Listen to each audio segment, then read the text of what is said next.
നന്ദി ധനേഷ് ഡോക്ടറെ. എല്ലാവർക്കും നമസ്കാരം.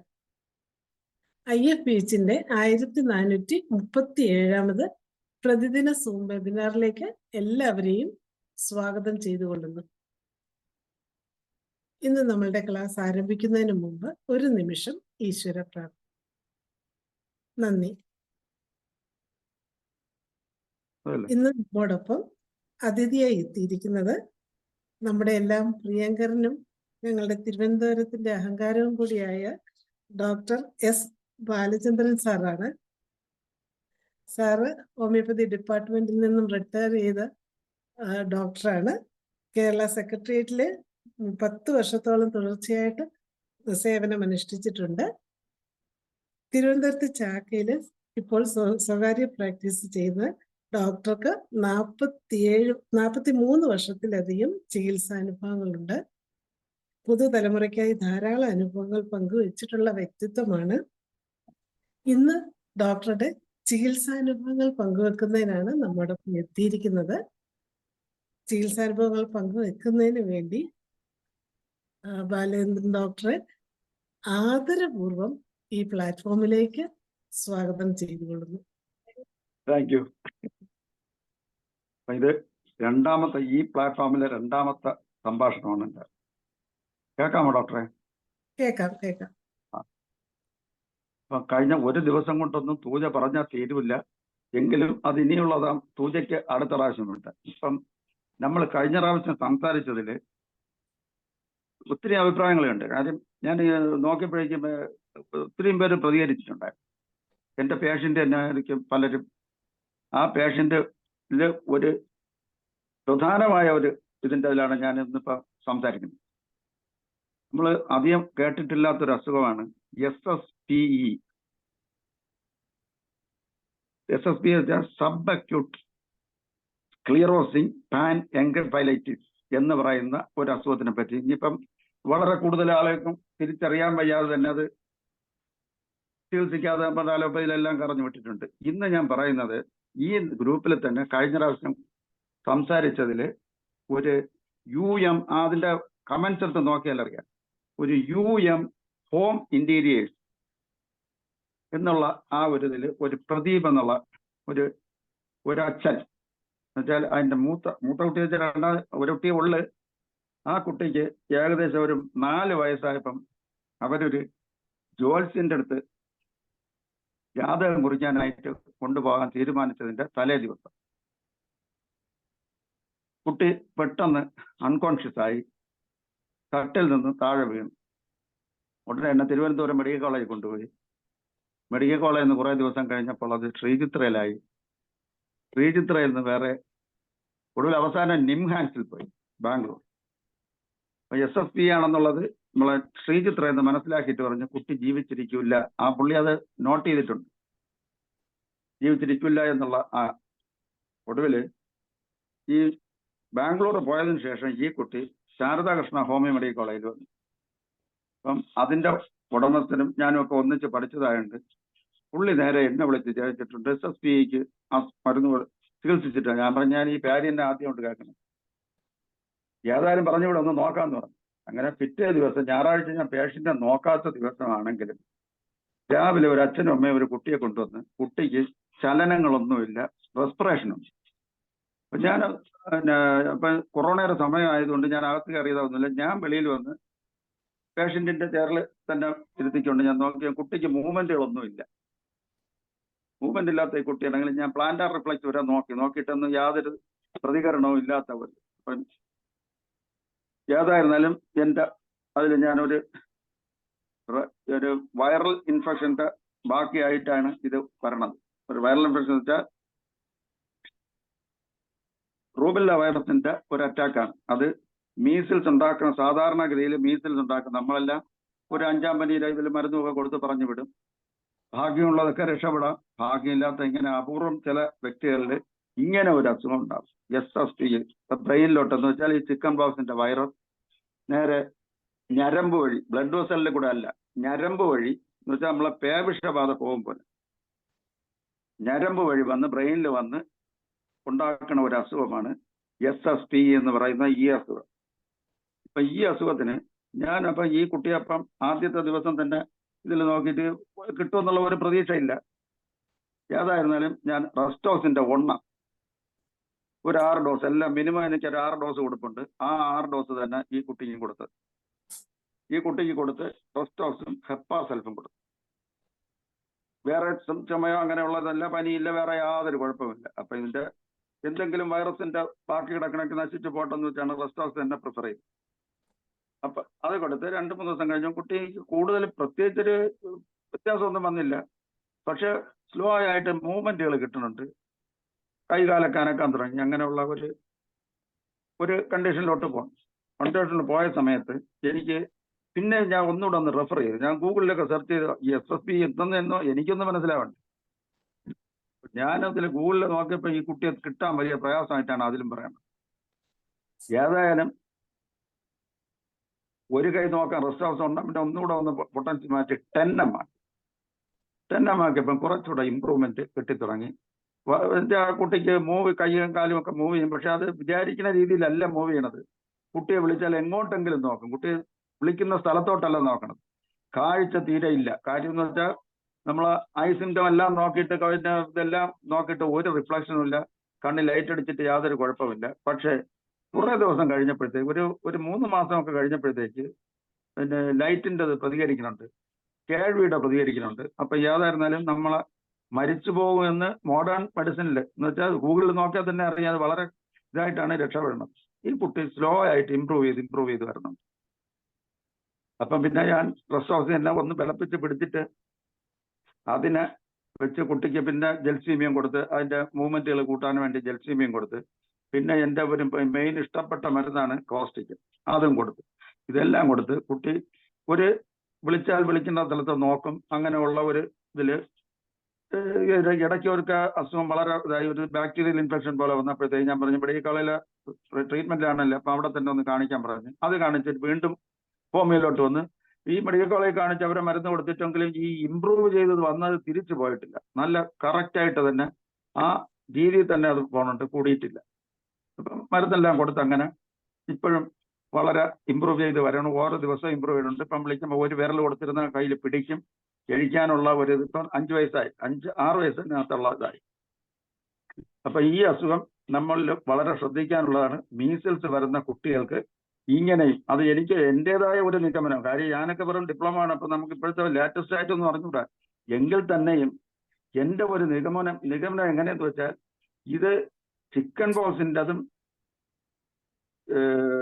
മീസിൽസിന്റെ ഇടയ്ക്കുള്ള ഏതോ ഒരു വൈറസാണ് ഇതിന്റെ കൂടുതലായിട്ട്. അത് മോഡേൺ സയൻസിൽ കുറെ അത് പറയണില്ല, റുബില്ല എന്നുള്ള ആ ഒരു ഇത് മാത്രമേ അവർ പറയുന്നുള്ളൂ.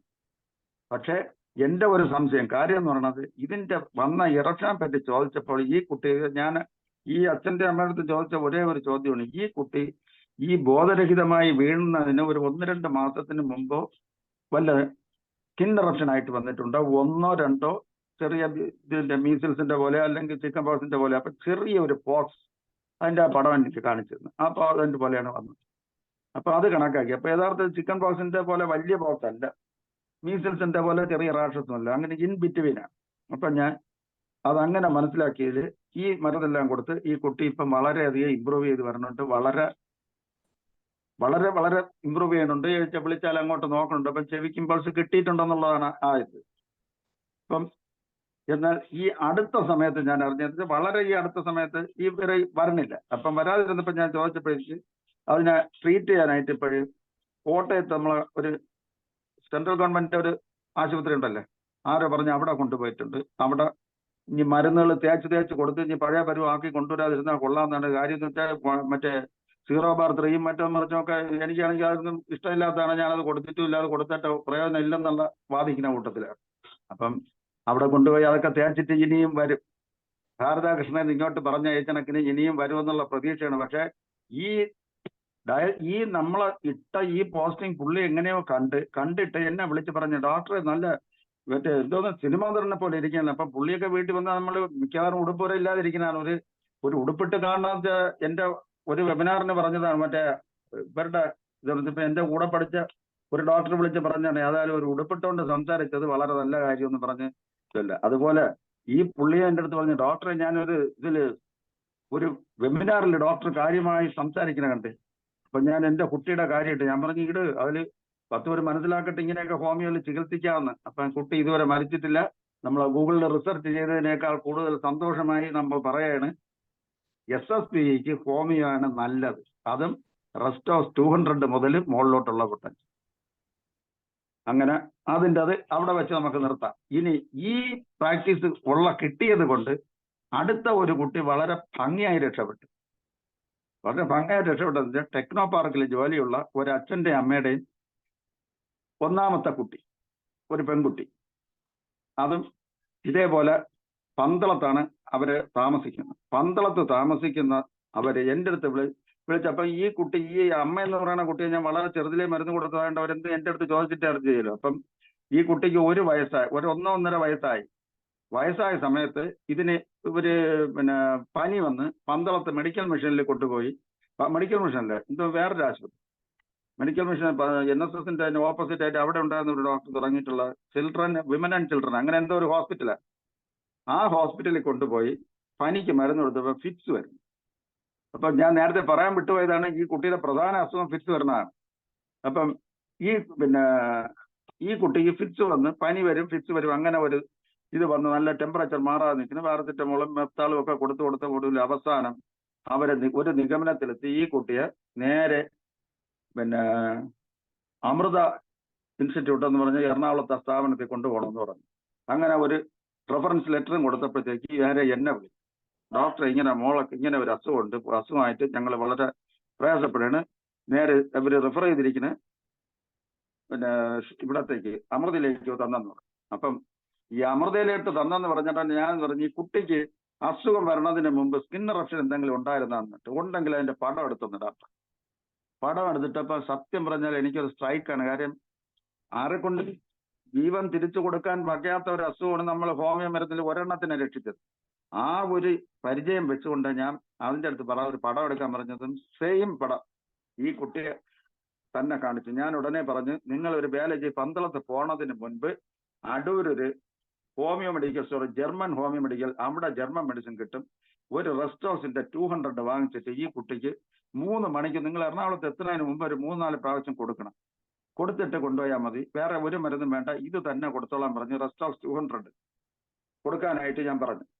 അപ്പൊ ഇവർ അതുപോലെ തന്നെ അനുസരിച്ച് വാങ്ങിച്ച് കൊണ്ടുപോയി ആശുപത്രിയിൽ ഒരു ഇൻസ്ട്രക്ഷൻ കൂടെ കൊടുത്ത് അവിടുത്തെ പീഡിയാട്രിഷ്യൻ ആയിരിക്കും നിങ്ങൾ ചെല്ലുമ്പോൾ കുട്ടിയെ നോക്കണത്. പീഡിയാട്രിഷ്യന്റെ അടുത്ത് പറയണം ഈ കുട്ടിക്ക് ഒരു ഹോമിയോ ഡോക്ടർ പറഞ്ഞിട്ടുണ്ട്, SSPE ആണോ, ഇങ്ങനെ ഒരു സംശയം പറഞ്ഞിട്ടുണ്ടെന്ന് പറയണം എന്ന് പറഞ്ഞിട്ടാണ് അയക്കുന്നത്.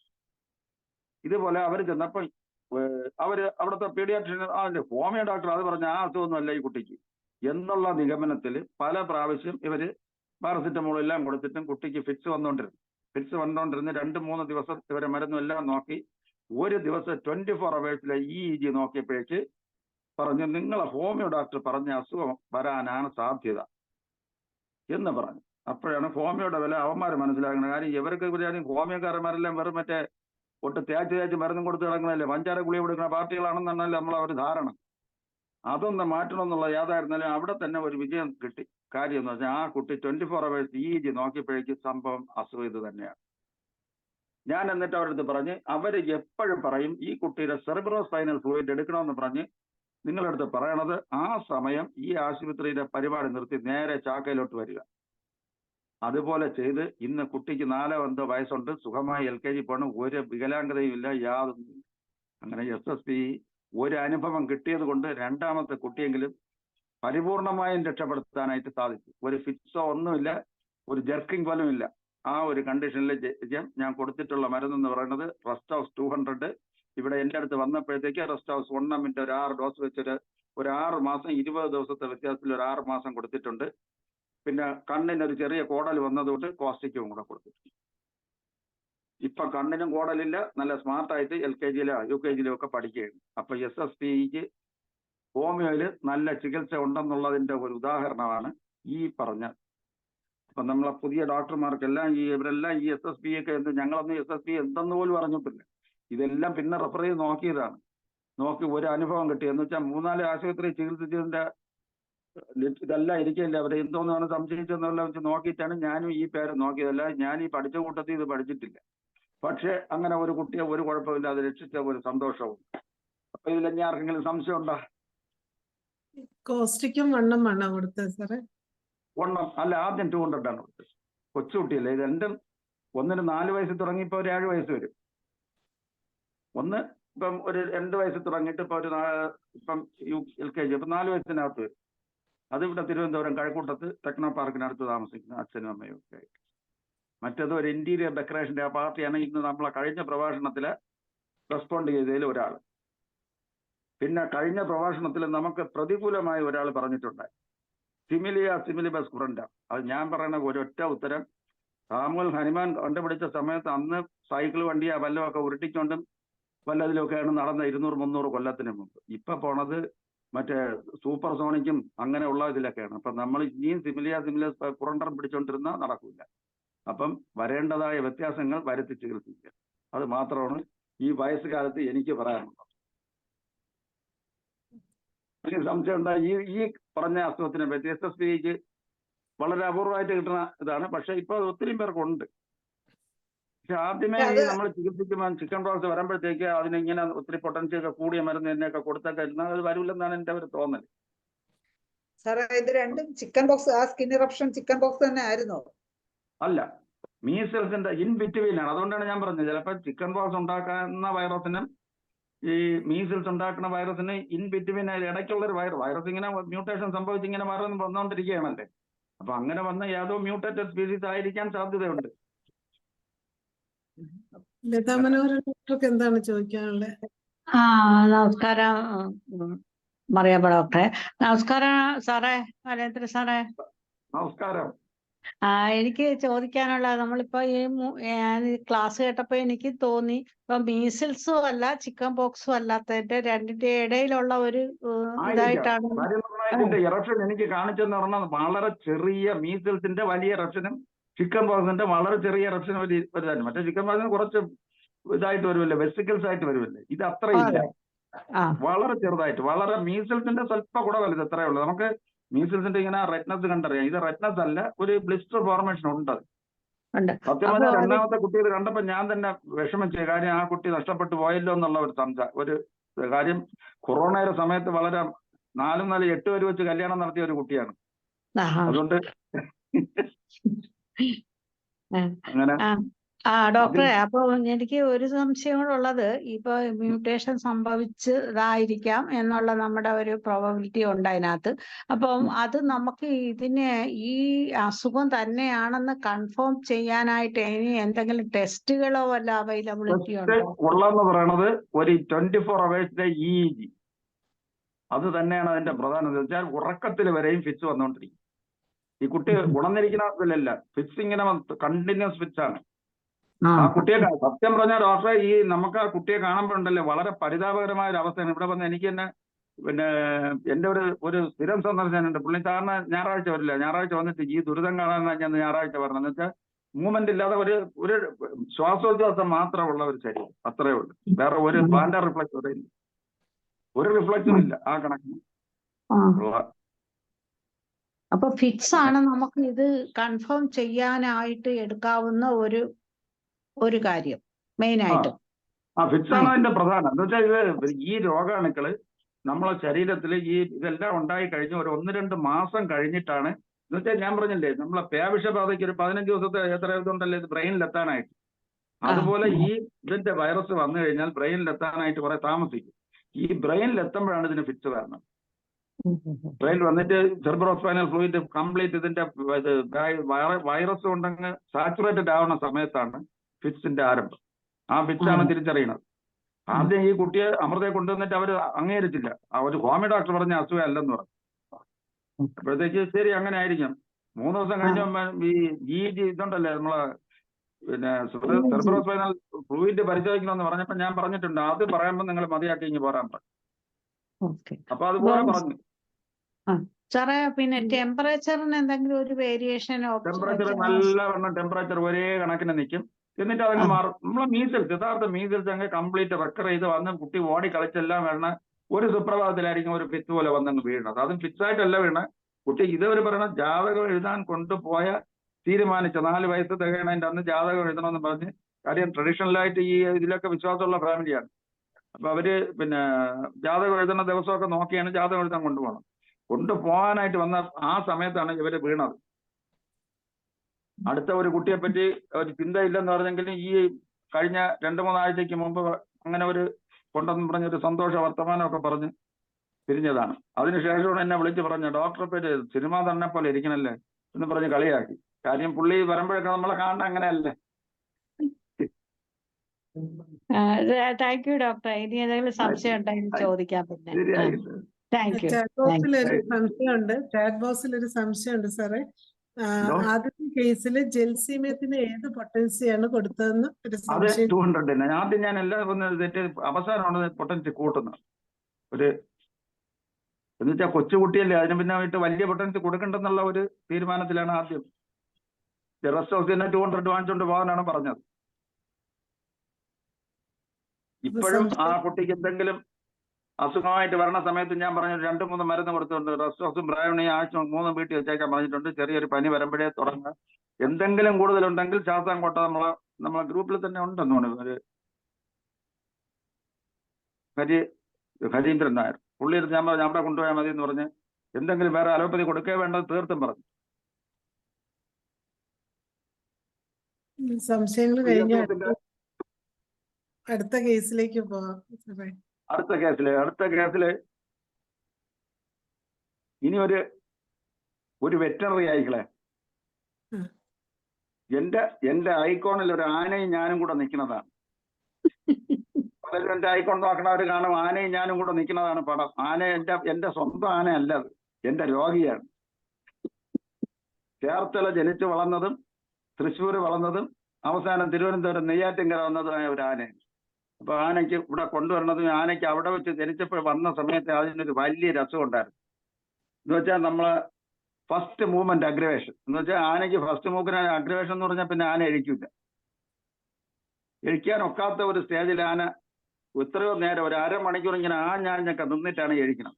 അപ്പൊ അതിന് മുമ്പ് ആ ഓണറുടെ തന്നെ ഒരു ആനയ്ക്ക് ഞാൻ മരുന്ന് കൊടുത്തിട്ട് ഒരു ത്രോട്ട് ഇൻഫെക്ഷൻ മാറ്റിയത് കൊണ്ട് അവര് വിളിച്ചു. അപ്പൊ ഈ ആനയ്ക്ക് ആ സമയത്ത് 2 വെറ്ററിനറി ഡോക്ടറും ഒരു ആയുർവേദ ഡോക്ടറും ചികിത്സിച്ചുകൊണ്ടിരിക്കുകയായിരുന്നു. അപ്പം പിന്നെ ഇവര് വിചാരിച്ചിട്ട് ആനയ്ക്ക് ഒരു ഇമ്പ്രൂവ്മെന്റും ഇല്ല. ആന എഴിക്കണമെങ്കിൽ അരമണിക്കൂർ ഇങ്ങനെ ഞാഞ്ഞ് നിന്ന് വേണം ആന എഴിക്കണം. ഒടുവിൽ ആന എഴിപ്പിക്കാനായിട്ട് ഒടുവിൽ എന്നെ വന്ന് വിളിച്ചു. ഞാൻ അങ്ങോട്ട് ഇവിടെ നിന്ന് എന്നെ അവര് വണ്ടിയൊക്കെ അയച്ചാണ് വിളിച്ചത്. ഞാൻ അവിടെ ചെന്ന് അപ്പൊ പോണ വഴിയിൽ എന്റെ കൂടെ പഠിച്ചൊരു ഹോമിയോ ഡോക്ടർ ഉണ്ട്, ഒരു രഞ്ജിത്ത്. പുള്ളിയൊക്കെ ഞാൻ പറഞ്ഞിട്ട് നീ ഇവിടെ വെളിയിൽ ഞാൻ ഒരാളിനെ നോക്കാൻ പോകണമെന്ന് പറഞ്ഞു. അപ്പൊ ഞാൻ ആ വീട്ടിൽ ചെന്ന് കുറെ ഇരുന്നിട്ടാണ് പറഞ്ഞത് പെട്ടെന്ന് നോക്കാം നമുക്ക് പോകണം. അപ്പോഴാണ് ഒരു കിലുക്ക്, അത് ചങ്ങല കിലുക്കം കേട്ടോ, ഇവിടെ ആനയുണ്ട്. ഞാൻ പറഞ്ഞിട്ട് അത് തന്നെ രോഗി എന്ന് പറഞ്ഞു. അപ്പൊ പുള്ളി വിശ്വസിക്കാതെ ഉടനെ സർപ്രൈസ് ആയിട്ട് പുള്ളി ഇത് കണ്ട് പുള്ളിയും ഞെട്ടിപ്പോയി, ഞാൻ ആനയ്ക്ക് ഹോമിയോ മരുന്ന്. ഞാൻ പറഞ്ഞിട്ട് നിന്നെ ഈ ഹോമിയോ ഡോക്ടർ ആക്കിയ ഞാനാണല്ലേ, അതുകൊണ്ട് പിന്നെ നീ അത് ചോദിക്കണ്ട എന്ന് വെച്ചിട്ട് ലാസ്റ്റില് ഈ പറഞ്ഞ വ്യക്തി വേറെ ആരുമില്ല, ശ്രീവിദ്യാലയയിൽ നേരത്തെ ഇരുന്ന ഡോക്ടർ. ഇൻഡിവിജ്വലായിട്ട് പറയരുത് നമ്മളെ പുള്ളി പറഞ്ഞിട്ടുണ്ട്, അതുകൊണ്ട് ഞാൻ ആളിനെ പറയണില്ല. ഒടുവില് പുള്ളിയും കൂടെ വന്നാണ് ഞാൻ പോകുന്നത്. ഒടുവിൽ ഞാൻ ആനയുടെ കംപ്ലീറ്റ് പരിശോധിച്ചെല്ലാം നോക്കി, കാലിന്റെ പുറവും എല്ലാം നോക്കി. എന്നിട്ട് വന്നിട്ട് അവസാനം അപ്പൊ ഇതിനെ ചികിത്സിക്കാനായിട്ട് 2 വെറ്ററിനറി ഡോക്ടറും ഒരു ആയുർവേദ ഡോക്ടറും. അപ്പൊ ആയുർവേദ ഡോക്ടറെ അടുത്ത് ചോദിച്ച് ഇതെന്ത് അസുഖത്തിനാണ് നിങ്ങൾ മരുന്ന് കൊടുക്കുന്നത്?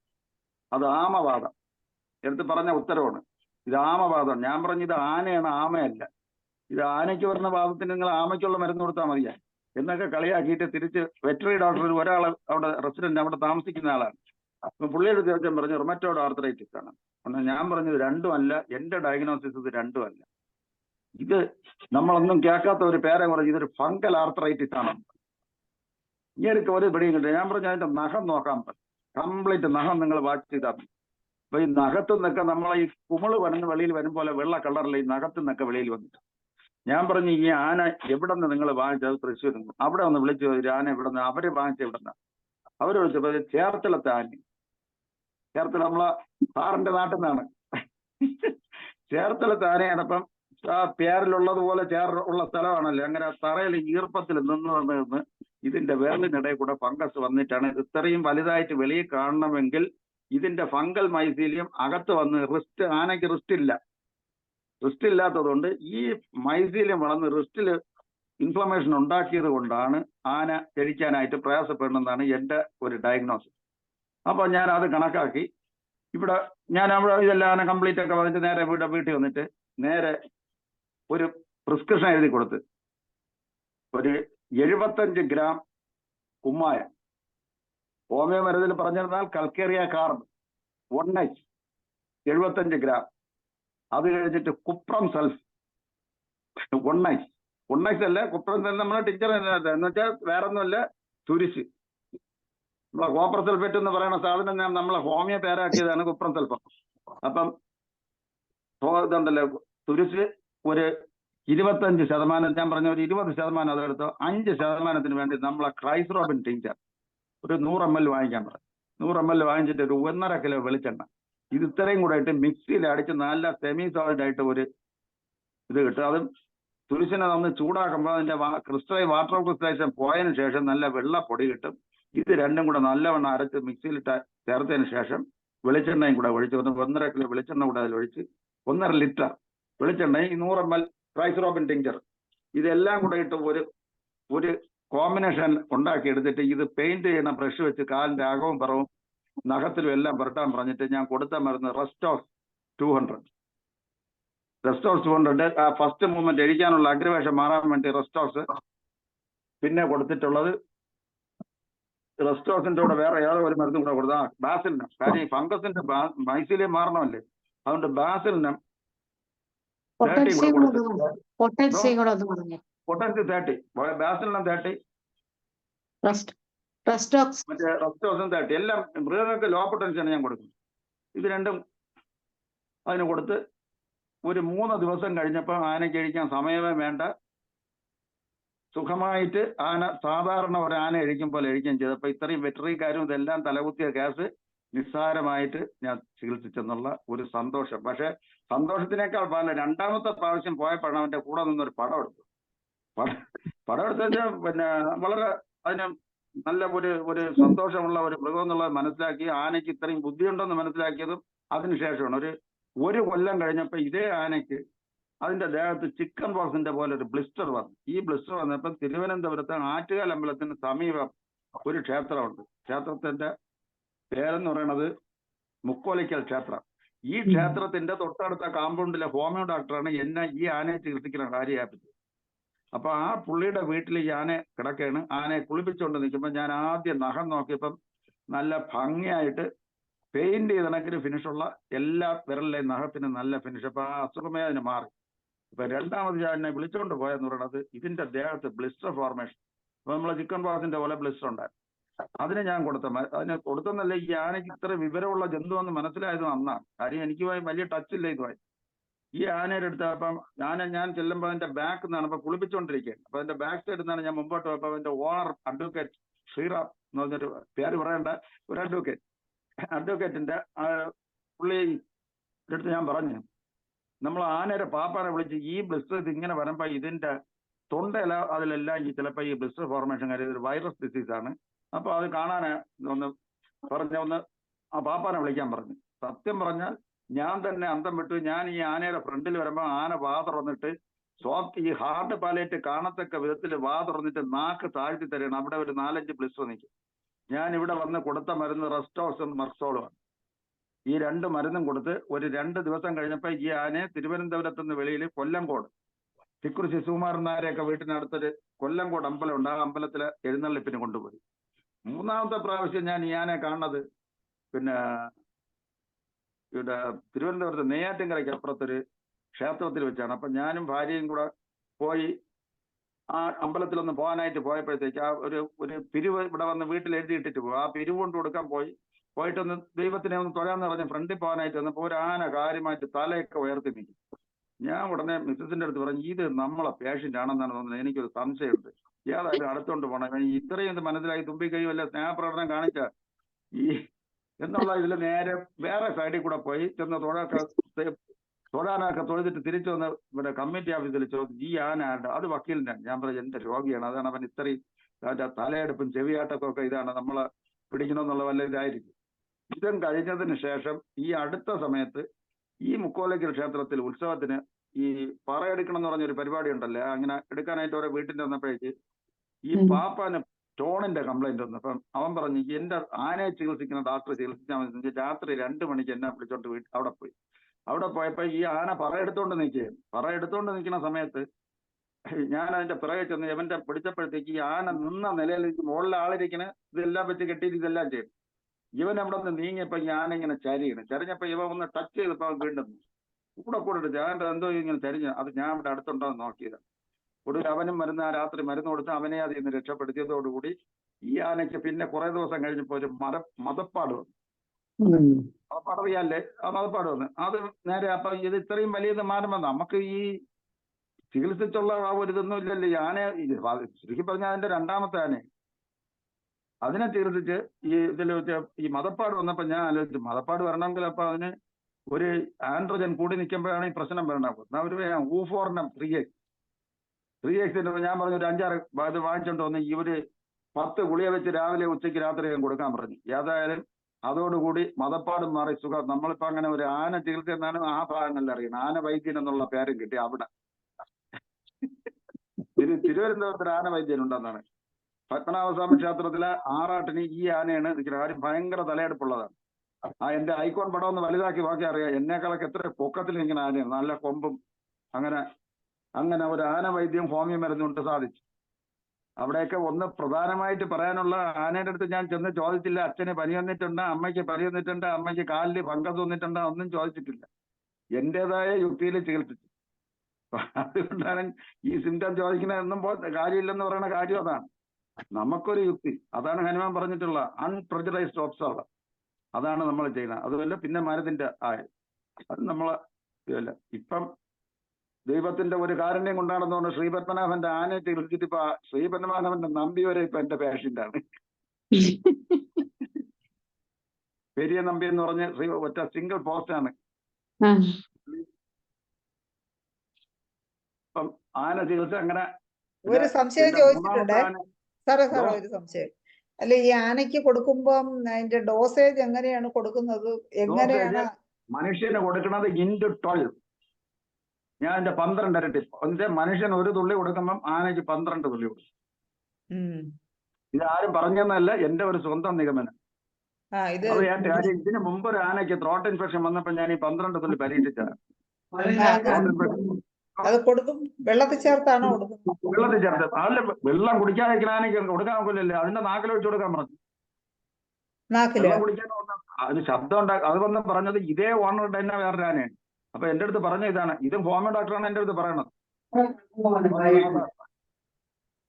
എന്റെ അടുത്ത് പറഞ്ഞ ഇതാണ്, ആന വെള്ളം കുടിക്കുന്നില്ല, ശബ്ദം ഉണ്ടാക്കുന്നില്ല, പുല്ലില്ല, ഒന്നും ചെയ്യില്ല. അത് ഞാൻ പറഞ്ഞു ആദ്യം അതിന്റെ രസകരമായ എന്റെ അനുഭവം ഞാൻ പറഞ്ഞത് പറയണം, ഉള്ളത് പറയാണ്. എന്റെ അടുത്ത് ഞാനിവിടെ നിറച്ച് പേഷ്യന്റ് നിൽക്കുന്ന സമയത്താണ് പുള്ളി വിളിച്ച്, മച്ചാനെ എന്റെ ആനയ്ക്കൊരു കുഴപ്പമുണ്ടെന്ന്. ഞാൻ പറഞ്ഞു എന്തുകൊണ്ടേ? അത് ഞാൻ പറഞ്ഞൊരു കോഴിക്കുഞ്ഞിന് മരുന്ന് കൊടുക്കാതെ നീ എന്റെ അടുത്ത് ആനയെ ചികിത്സിക്കാൻ പറഞ്ഞ ഇല്ല, നീ ആകുമ്പോൾ അത് യുക്തിയായിട്ട് ആലോചിച്ച് ചെയ്യും, അതുകൊണ്ടാണ് നിന്റെ അടുത്ത് പറഞ്ഞത്, അല്ലെങ്കിൽ പിന്നെ ഞാൻ നോക്കൂല്ലേ. ഞാൻ പറഞ്ഞു നീ ഈ ആവശ്യമില്ലാത്ത ഒന്ന് പറയാതിരുന്ന് പറഞ്ഞ അവനെ ഒന്ന് നിരുത്സാഹപ്പെടുത്തിയിട്ട് അവൻ രക്ഷയില്ല. പിന്നെ ഏതായാലും തുരിഞ്ഞിറങ്ങി. ഏതായാലും ഇവൻ ഇത് നോക്കണതിനകം ആനയ്ക്ക് എത്ര കൊല്ലം ജീവിച്ചിരിക്കണം എന്നെങ്കിലും എനിക്ക് അറിയാതെ മരുന്ന് കൊടുക്കാൻ നോക്കൂലല്ലോ. ഞാൻ അവന്റെ അടുത്ത് പറഞ്ഞില്ലേ, ആനയ്ക്ക് ഒരു ഡയറി കീപ്പ് ചെയ്യും, അതിൽ എത്ര കിലോ വെയിറ്റ് ഉണ്ടോ എന്ന് നോക്കുന്നു പറഞ്ഞിവിടെ പേഷ്യന്റ് എഴുതുന്നുണ്ടോ ഞാൻ ഗൂഗിളിൽ നോക്കും. ഗൂഗിളിൽ നോക്കിയിട്ട് ആനയ്ക്ക് ലൈഫ് സ്പാൻ എത്രയും നോക്കി. അപ്പൊ 70 to 80, അതിന്റെ അപ്പുറം ഇല്ല. ഉടനെ ഇവൻ പറഞ്ഞു പിന്നെ എത്ര വെയിറ്റിന്റെ ഇത് പറഞ്ഞു. ആ വെയിറ്റ് പറഞ്ഞു. ഞാൻ പറഞ്ഞു എത്ര വയസ്സായി? 74 വയസ്സ്. ഞാൻ ഇവിടെ വെട്ടിക്കറി ആടിപ്പിയുടെ അത് ചാവാറായ ആനയ്ക്ക് എന്തിനു കൊടുക്കട്ടെ, അതൊന്നും പറഞ്ഞാൽ നോക്കില്ല. അവിടെ നീ അങ്ങനെ ഉഴപ്പിയാലും നോക്കില്ല. ഇത് ഞാൻ വേറെ ഒന്നുമല്ല, ഹെപ്പാർ 30 വാങ്ങിച്ച് എടുക്കാൻ പറഞ്ഞു. അത് ജർമ്മൻ തന്നെ വാങ്ങിച്ചു കൊടുക്കണം. 30 വാങ്ങിച്ചൊരു 12 തുള്ളി. അതാണ് ഈ 12 തുള്ളി യാദൃച്ഛ്യമായിട്ട് പറഞ്ഞതാണ്. 12 തുള്ളി വെച്ച് കൊടുക്കാൻ പറഞ്ഞ് പിറ്റേ ദിവസം ആയപ്പം വൈകുന്നേരം പറയട്ടെ, നിന്റെ ചികിത്സാ കിരീടത്തിൽ ഒരു തൂവൽ കൂടെ വെച്ചോ. ആന സുഖമായിട്ട് വെള്ളം കുടിച്ച് ശബ്ദം ഉണ്ടാക്കി എഴിച്ച് സുഖമായിട്ട് നടക്കുകയും ചെയ്യുന്നു. വെറും സിംഗിൾ റെമഡി ഹെപ്പാർസൽ. ഇതെല്ലാം ഈ അതിശയോക്തി പറയണതല്ല, ഇതെല്ലാം ഈ ഹോമിയോ ഡോക്ടറാണ് എന്നെ ഇത് ചെയ്യിപ്പിച്ച ഡോക്ടർ രാധാകൃഷ്ണൻ. അങ്ങനെ സെലക്ട് ചെയ്യാൻ ഹെപ്പാർസൽ തൊണ്ടയ്ക്കുള്ള സെലക്ട് ചെയ്യാൻ കാരണം അതാണ്. തൊണ്ടയ്ക്കുള്ള ഇതിന് ഏറ്റവും കൂടുതൽ ഇൻഫ്ലമേഷൻ മാറ്റാനുള്ളത് എന്ന് വെച്ചാൽ നമ്മളെ ഹോമിയോയിലെ ഒരു ആന്റിബയോട്ടിക് ആയിട്ട് ഉപയോഗിക്കുന്ന ഒരു മരുന്നാണ് ഹെപ്പാർസൽ. തൈലീഷ്യയ്ക്കൊക്കെ ഞാൻ 2ാമത് പ്രാധാന്യം കൊടുത്തിട്ടുണ്ട്. ഫസ്റ്റ് പ്രിഫറൻസ് കൊടുത്തിരിക്കുന്നത് ഹെപ്പാർസൽഫിന് തന്നെയാണ്. ഓക്കെ അങ്ങനെ സാർ. രണ്ടാമത്തെ, ഇനി മൂന്നാമത്തെ ചികിത്സ, മൂന്നാമത്തെ ഒരു ആന, അതും കൂടെ പറയണം. അത് പറയേണ്ട ഒരു കാര്യമുണ്ട് നമുക്ക്. മൂന്നാമത്തെ ആനയെ നമുക്ക് ഈ നമ്മളെ സാറ് പറഞ്ഞിട്ടുണ്ട്, പുള്ളിയെ ഒന്ന് കിട്ടും. അപ്പൊ സാറിന്റെ അടുത്ത് അത് എങ്ങനെയാണെന്ന് ചോദിച്ച് മനസ്സിലാക്കിയില്ലെങ്കിൽ ഇന്ന് നമുക്ക് വിളിക്കായിരുന്നു. കാര്യം മൂന്നാമത്തെ ആന എന്ന് പറയുന്നത് സാമുവൽ കൂടൽ എന്ന് പറഞ്ഞൊരു എഴുത്തുകാരനില്ല, ഒരു വാഗ്മിയും ഒരു ക്രിസ്ത്യൻ ഹിന്ദു ആയിട്ട് കൺവേർട്ട് ചെയ്ത് ഹിന്ദു ഈ സനാതന ധർമ്മങ്ങളുമായിട്ട് അനുസരിച്ച് പ്രസംഗത്തിനും അതും അമ്പലങ്ങളിലെ ക്ഷേത്ര ഇതിനൊക്കെ പോകുന്ന ഒരു മനുഷ്യനാണ്. ഇദ്ദേഹത്തിന് 22 വയസ്സിൽ ബാംഗ്ലൂരിൽ 20 വയസ്സിൽ പുള്ളി ബാംഗ്ലൂർ പഠിച്ചുകൊണ്ടിരുന്ന സമയത്ത് ഒരു അസുഖം വന്നു. അസുഖം എന്ന് പറഞ്ഞാൽ ചുമ, വിട്ടുമാറാതെ അലർജിക് ബ്രോങ്കൈറ്റിസ് ആണ്. Allergic bronchitis. പിന്നെ ഈ ഞാൻ പറയാവുന്ന സീരിയലിലെ എല്ലാ പേരും വെച്ച് അങ്ങനെ ചികിത്സിച്ചു. ഒടുവിൽ തിരുവനന്തപുരത്ത് ചികിത്സിച്ച്, അമൃതയിൽ ചികിത്സിച്ച്, അമൃതയിൽ തന്നെ വെളിയിലുള്ള ഡോക്ടർമാരും ചികിത്സിച്ചു. പുള്ളിയുടെ 3 മക്കളും ഡോക്ടർമാർ, ഒരാളെ ഡെന്റിസ്റ്റും ബാക്കി ഡോക്ടർമാരും. അപ്പൊ ഇതെല്ലാം ചികിത്സിച്ചിട്ട് ഒടുവിൽ അവസാനം ഇങ്ങനെ ചികിത്സ എന്ന് പറയുന്നത് അവസാനം 74-ാമത്തെ വയസ്സിൽ എന്റെ വീട്ടിനൊരു അയൽവാസി എൻ്റെ അടുത്ത് വന്ന് വെച്ച് സാമുവൽ കൂടലിന് ഒരു മരുന്ന് കൊടുക്കാൻ. പിന്നെ സാമുവൽ കൂടലിന്റെ പ്രഭാഷണം പലതും ഞാൻ ശ്രദ്ധിച്ചിട്ടുണ്ട്, വളരെ ഇൻട്രസ്റ്റിംഗ് ആണ്. ഇപ്പൊ ആരെയും എന്തും പറയും. അത് ഇന്നതൊന്നുമല്ല. പള്ളിയിലച്ഛനാവാൻ പോയതാണ്. ഇവിടെ പള്ളിയിലെ അനാചാരങ്ങളൊക്കെ കണ്ടിട്ട് പുള്ളി പള്ളിക്കെതിരായിട്ട് നീങ്ങിയത് കൊണ്ടാണ് ഇങ്ങനെ മതം മാറി ഇതെല്ലാം പോയ ഒരു മനുഷ്യനാണ്. ഇപ്പം ഇദ്ദേഹം പിന്നെ അസുഖം പറഞ്ഞത് ഇങ്ങനെ ചുമയ്ക്കും, ബോധം കെട്ട് വീഴും, ചുമച്ച് പിന്നെ ശ്വാസമില്ല, പ്രസംഗിച്ചുകൊണ്ടിരിക്കുന്നതിൻ്റെ ഇടയിലായിരിക്കും ഇത് വേണം. അങ്ങനെ ഒരു ഇതില് അപ്പൊ എൻ്റെ അടുത്ത് വന്ന് പറയാം. ഞാൻ പറഞ്ഞു അങ്ങനെ വിളി, എന്തിനാണ് അസുഖം നോക്കട്ടെ എന്ന് പറഞ്ഞ് വിളിച്ച് കാര്യമൊക്കെ പറഞ്ഞപ്പോഴേക്കും ഞാൻ പറഞ്ഞു, സാറിന് ഞാനൊരു മരുന്ന് ഞാൻ പുള്ളിയെ കൊടുത്തയക്കാന്ന് പറഞ്ഞു. ഞാൻ കൊടുത്ത മരുന്ന് കോസ്റ്റിക്ക 1, ബ്രയോണിയ 1, ബ്രയോണിയല്ല ഹെപ്പാർസൽ. മൂന്നാമത്തെ പ്രാവശ്യമാണ് 3 മരുന്നാക്കി. രണ്ടാമത്തെ പ്രാവശ്യം ഞാൻ 1ഉം 2ഉം പ്രാവശ്യം കൊടുത്തത് ഹെപ്പാർസെൽഫും കോസ്റ്റിക്കവും മാത്രം. ഇത് 2ഉം കൊടുത്തപ്പോൾ തന്നെ പുള്ളി പിന്നെ കറങ്ങി വീണിട്ടില്ല. ഭയങ്കര ആശ്വാസം. സത്യം പറഞ്ഞാൽ എനിക്കും ഒടുവിൽ ഞാൻ ഇത്രയും വലിയൊരു ഫിഗറാണെന്നൊന്നും കണ്ടില്ല. ഞാനൊടുവിൽ പുള്ളിയുടെ എന്റെ മകൻ ഇപ്പൊ പത്തനംതിട്ട ഡോക്ടറാണ്. അപ്പൊ അവൻ പത്തനംതിട്ട കൈപ്പറ്റൂർ എന്ന് പറയുന്ന സ്ഥലത്ത് താമസിക്കുമ്പോൾ ഞാൻ അവിടെ ഉണ്ടെന്ന് അറിഞ്ഞു. ഇങ്ങനെ സ്വന്തമായിട്ട് എന്നെ 75-76 വയസ്സ് വരും കാർ ഓടിച്ചു അവിടെ വന്ന് എന്നെ കണ്ടു. അപ്പൊ ഞാൻ കണ്ടപ്പോഴാണ് ഞാൻ ആദ്യം ഇങ്ങനെ കാണുന്നത്. ഇങ്ങനെ കണ്ടപ്പോൾ ഞാൻ അപ്പോഴും അങ്ങനെ കൂടെ പറഞ്ഞു, നിങ്ങളെന്ന് പറയണം ഞാൻ ചികിത്സിച്ച 3ാമത്തെ ആനയാണ്. ഞാനും അങ്ങനെ കൂടെ അടുത്ത് ഇങ്ങനെ ആനയും ആടും പോലെ നിൽപ്പുണ്ട്. അത്ര ഒരു ഭീകര ജന്തു, ഒരു ഭീകര രൂപം. എന്നാൽ കാണാൻ നല്ല അഴകുള്ള താടിയൊക്കെ വളർത്തിയ ഒരു ഹിന്ദു സന്യാസിയിൽ ഇത്രയും ഒരു പേഴ്സണാലിറ്റി ഉള്ള സന്യാസിയില്ല, ആ കണക്കിനുള്ള രൂപം. ചന്ദനക്കൊട്ട് പട്ടൊക്കെ ഇങ്ങനെ പൊട്ടൊക്കെ 2-3 കള്ളറിലൊക്കെ കുത്തി. അപ്പം പുള്ളിയുടെ ഈ അസുഖം മാറിയപ്പോഴത്തേക്ക് അസുഖം മാറിയ കംപ്ലീറ്റ് മാറി. പിന്നെ ആ മരുന്നിന് ശേഷം ഇന്നുവരെ വീണിട്ടില്ലാതിരുന്ന സമയത്ത് അന്ന് ഞാൻ കൊടുത്ത അപ്പൊ ഇങ്ങനെ ഒരു കോൺസ്റ്റിറ്റ്യൂഷൻ കണക്കാക്കിയിട്ട് അന്നും ഒരു തൂജപ്പതി നടത്തി. തൂജ, കോസ്റ്റിക്കും ഹെപ്പാർ എന്ന് പറഞ്ഞ് 3 മരുന്നും കൊടുത്തു. 3 മരുന്നും കൊടുത്തോടുകൂടി പിന്നെ ഇന്നുവരെ വീണിട്ടില്ല. പിന്നെ സാറെന്നുള്ള വിളിയൊക്കെ മാറി. പിന്നെ ലോക്കലായ അച്ചായനായി. പിന്നെ അച്ചായ എന്നാണ് ഇപ്പൊ വിളിക്കുന്നത്. അപ്പൊ അച്ചായൻ ഈയിടെ ഈ അടുത്ത സമയത്ത് വിളിച്ചിട്ട് പറഞ്ഞ്, എന്റെ 77-ാം പിറന്നാള് അമൃതാനന്ദമയിയുടെ അടുത്തായിരുന്നു. അപ്പൊ അമൃതാനന്ദമയി പറഞ്ഞ് മാഡത്തിന് വെച്ചാൽ പുള്ളിയുടെ ഭാര്യ കൊണ്ട് പിന്നെ അപ്പം വളരെ ഇങ്ങനെ ഇത്രയും വണ്ണം ഉണ്ടെങ്കിൽ ഇവരൊരു ആർപ്പാട ലീനാണ്, വളരെ കുറച്ച് ഒരു 40 കിലോയ്ക്ക് അപ്പുറം ഇല്ല. ഇവരെ കൊണ്ടൊന്ന് അമൃതയിൽ കൊണ്ട് എല്ലാ ട്രീറ്റ്മെന്റിനും വേണ്ട ഏർപ്പാടൊക്കെ ഞാൻ ചെയ്തിട്ടുണ്ടെന്ന് പറഞ്ഞു. പിന്നെ ആ കുറെ വൈകുന്നേരം ഇപ്പൊ എന്നെ വിളിച്ചിട്ട് പറഞ്ഞു, അമ്മ പറഞ്ഞ് അങ്ങ് ആശുപത്രിയിൽ കൊണ്ടുവന്ന് അമ്മാമ്മയുടെ എല്ലാ ചികിത്സയും അവിടെ ചെയ്യണം എന്നെല്ലാം പറഞ്ഞു വിട്ടേക്കാണ്. ഉടനെ ഞാൻ പറഞ്ഞ്, അച്ഛാ ഒരു കാര്യമുണ്ട്, ഇപ്പൊ അവര് സുഖമായിട്ട് പണ്ട് മറ്റേ ചാടി മേശപ്പുറത്ത് കയറി മൂത്രമൊഴിക്കാൻ തറയിൽ മൂത്രമൊഴിക്കല്ല, പുള്ളിക്ക് ബ്രെയിനിന്റെ വരണ അനൂറിസമാണ്. ബ്രെയിനിന് തിരുവനന്തപുരത്ത് ഒരു 10 കൊല്ലത്തിന് മുമ്പ് 4 ലക്ഷം രൂപ 5 ലക്ഷം രൂപ ചെലവാക്കി ട്രീറ്റ് ചെയ്തതാണ്. വെറും തൂജ 1ന്റെ 6 ഡോസ് അമ്മാമ്മ ഇന്ന് നോർമലായിട്ട് ചെയ്യും. അതുകൊണ്ട് ഞാൻ തീർത്തും പറഞ്ഞു, അമ്മാമ്മയെ കൊണ്ട് അവിടെ പുകയൊക്കെ പറയുന്ന സമയത്ത് നിങ്ങൾ അവിടെ കൊണ്ടുപോയി വല്ലതും കൊണ്ടുവന്നാൽ ഞാൻ മരുന്ന് അയച്ചിരില്ല. ഇതെല്ലാം ഫ്രീ ആയിട്ട് മരുന്ന് അയക്കണം. അതുകൊണ്ട് ഞാൻ മരുന്ന് അയച്ചോട്ടെന്ന് പറഞ്ഞ്. അപ്പം പുള്ളി പറഞ്ഞു, ഇനി ഞാൻ അങ്ങനെ ചിന്തിക്കുക പോലും ഇല്ലെന്ന് പറഞ്ഞ് ഇപ്പൊ സുഖമായിട്ട് പുള്ളിയുടെ മൂത്ത മകനും ഈ അമ്മയുടെ അസുഖം ചെറുതായിട്ടുണ്ട്. അപ്പൊ ഈയിടെ പറഞ്ഞ് സംസാരിച്ച് രോഗി വന്ന് വിവരം പറയുമ്പോഴേക്കും എനിക്ക് കോൺസെൻട്രേഷൻ കിട്ടുന്നില്ല, ഇങ്ങനെയൊക്കെ ഉണ്ടെന്ന് പറഞ്ഞ് ഇതേ തൂജപ്പതി തന്നെ നടത്തി പുള്ളി നോർമലായി പറഞ്ഞു. ഇപ്പോൾ ഒരു കുഴപ്പമില്ല. 2ാമത്തെ മകൻ ബാംഗ്ലൂർ ഒരു ഡോക്ടറാണ്. പുള്ളി എല്ലാ അലോപ്പതി ഡോക്ടറാണ്. ഇവർക്കൊക്കെ ഹോമിയോ ഭയങ്കര വിശ്വാസമാണ്. അങ്ങനെ നമ്മളെ 3ാമത്തെ ആനയാണ് സാമുവൽ കൂടലിനെ ഒരു ദിവസം നമുക്ക് 10 മണിയൊക്കെ അങ്ങനെ ഇരിക്കും. ഞാൻ ചോദിച്ചിട്ട് ഒരു ദിവസം പുള്ളി പറഞ്ഞിട്ടുണ്ട്, സാറ് പറഞ്ഞു, ദിനേഷ് സാറ് പറഞ്ഞ് പുള്ളി നമുക്കൊരു ദിവസം നമുക്ക് അവതരിപ്പിക്കണം. ഞാൻ പറഞ്ഞു കുഴപ്പമില്ല, വിളിച്ച് പറഞ്ഞ അങ്ങനെ ഇതിനൊക്കെ മിടുക്കനാണ്. ഹോമിയോപ്പതിക്ക് വേണ്ടി ഒരു എപ്പിസോഡ് ഇറക്കി. ആ എപ്പിസോഡ് നിലവിൽ ആ എപ്പിസോഡ് ഒരുപാട് അസുഖങ്ങൾക്ക് ഇതേപോലെ നമ്മളതിൽ ഒരുപാട് പേര് പ്രതികരിച്ചിട്ടുണ്ട്. അതിൽ പ്രതികരിച്ചിട്ടുള്ള ഒരു വ്യക്തിയാണ് ശ്രീചിത്ര മെഡിക്കൽ സെന്ററിലെ സീനിയർ സൂപ്രണ്ട്. പുള്ളിക്കും അത്യപൂർവമായ ഒരു അസുഖത്തിന്റെ ഉള്ള ഒരു മോന എന്ന് വെച്ചാൽ തിരിച്ചു കിട്ടിയത് ഹോമിയോ മാത്രം. അത് അദ്ദേഹം തന്നെ അതിലിട്ടിട്ടുണ്ട്. ഞാൻ പുള്ളിയെ ഈ അടുത്ത സമയങ്ങളിലൊന്നും കാണാറില്ല. കാര്യം പുള്ളി AB നെഗറ്റീവ്. വ്യക്തമായിട്ട് ഡോക്ടർമാർ കേൾക്കണമെന്ന് കാണണം. നമ്മളെ ഹോമിയോ യാതൊരു ഫലിക്കും എന്നുള്ളത് അല്ല. ചുമ്മാ മറ്റേ സയൻസിന്റെ അടുത്ത് വെച്ച് നോക്കിയിട്ട് കാര്യമില്ല. അൺപ്രിജറൈസ്ഡ് ഒബ്സർവർ, അതിലാണ് ഹോമിയോപ്പതി. അല്ലാതെ ബുക്ക് എടുത്ത് വെച്ചിട്ട് മറ്റേ അച്ഛന് പണി വന്നിട്ടുണ്ട്, അമ്മ മറ്റേ പുതച്ച് കിടക്കും, മറ്റേ തെങ്ങി കയറുമോ, ഇതൊക്കെ ചോദിച്ചിട്ടൊന്നും ഒരു കാര്യമില്ലെന്നുള്ള എൻ്റെ വ്യക്തമായ ധാരണ എന്ന് പറഞ്ഞാൽ എൻ്റെ സ്വന്തം അനുഭവം. എനിക്ക് ആരും ഗുരുക്കളില്ല, എല്ലാം സ്വന്തമായി പഠിച്ചതാണ്. അപ്പം ഈ ഇതിന്റെ പറയാൻ കാര്യം ഈ പിന്നെ ഇതുണ്ടല്ലേ, ഈ അച്ഛൻ്റെ അല്ല, ഈ ശ്രീചിത്രയുടെ കാര്യം പറഞ്ഞപ്പോഴും വയസ്സായതിന്റെ സ്ലിപ്പിംഗ് മൈൻഡ് പറഞ്ഞു കേട്ടാ, അനാകാർഡിയം. ഈ ഷിജു എന്നാണ് പുള്ളിയുടെ പേര്. ഷിജു ചിലപ്പോ ഇത് കാണുകയാണെങ്കിൽ പുള്ളി എഴുതും. കാര്യം പുള്ളിക്ക് ഹോമിയോയിലെ ഹോമിയോയിലെ ഏറ്റവും ശ്രീചിത്ര ഇത്രയും വലിയ സെൻട്രൽ ഗവൺമെന്റ് ആശുപത്രിയാണെങ്കിലും ഒരു സമയം ചിക്കൻ കുനിയ വന്ന സമയത്ത് അവിടുത്തെ 16 സ്റ്റാഫ് ഒന്നിച്ച് 2 മാസം ലീവ് എടുത്തു. അതേസമയം ഈ ഷിജു എടുത്ത ലീവ് എന്ന് പറഞ്ഞാൽ 2 ദിവസം റെസ്റ്റ് ഹൗസ് ബ്രാണി വേറെ ഒന്നും കൊടുത്തില്ല. 200 കൊടുത്ത് പുള്ളി ലീവ് എടുത്ത 2 മാസം ലീവും കളഞ്ഞിട്ട് 2ാമത്തെ ദിവസം ജോലി ജോയിൻ ചെയ്തു. അത്ര പുള്ളിക്ക് വിശ്വാസമാണ്. അപ്പം പുള്ളിയുടെ രണ്ടാമത്തെ ലവ് മാരേജ് അല്ല, അവർ കസിൻസ് തമ്മിലുള്ള കല്യാണമാണ്. അപ്പം രണ്ടുപേരും 2 ബ്ലഡ് ഗ്രൂപ്പാണ്, AB negative A positive.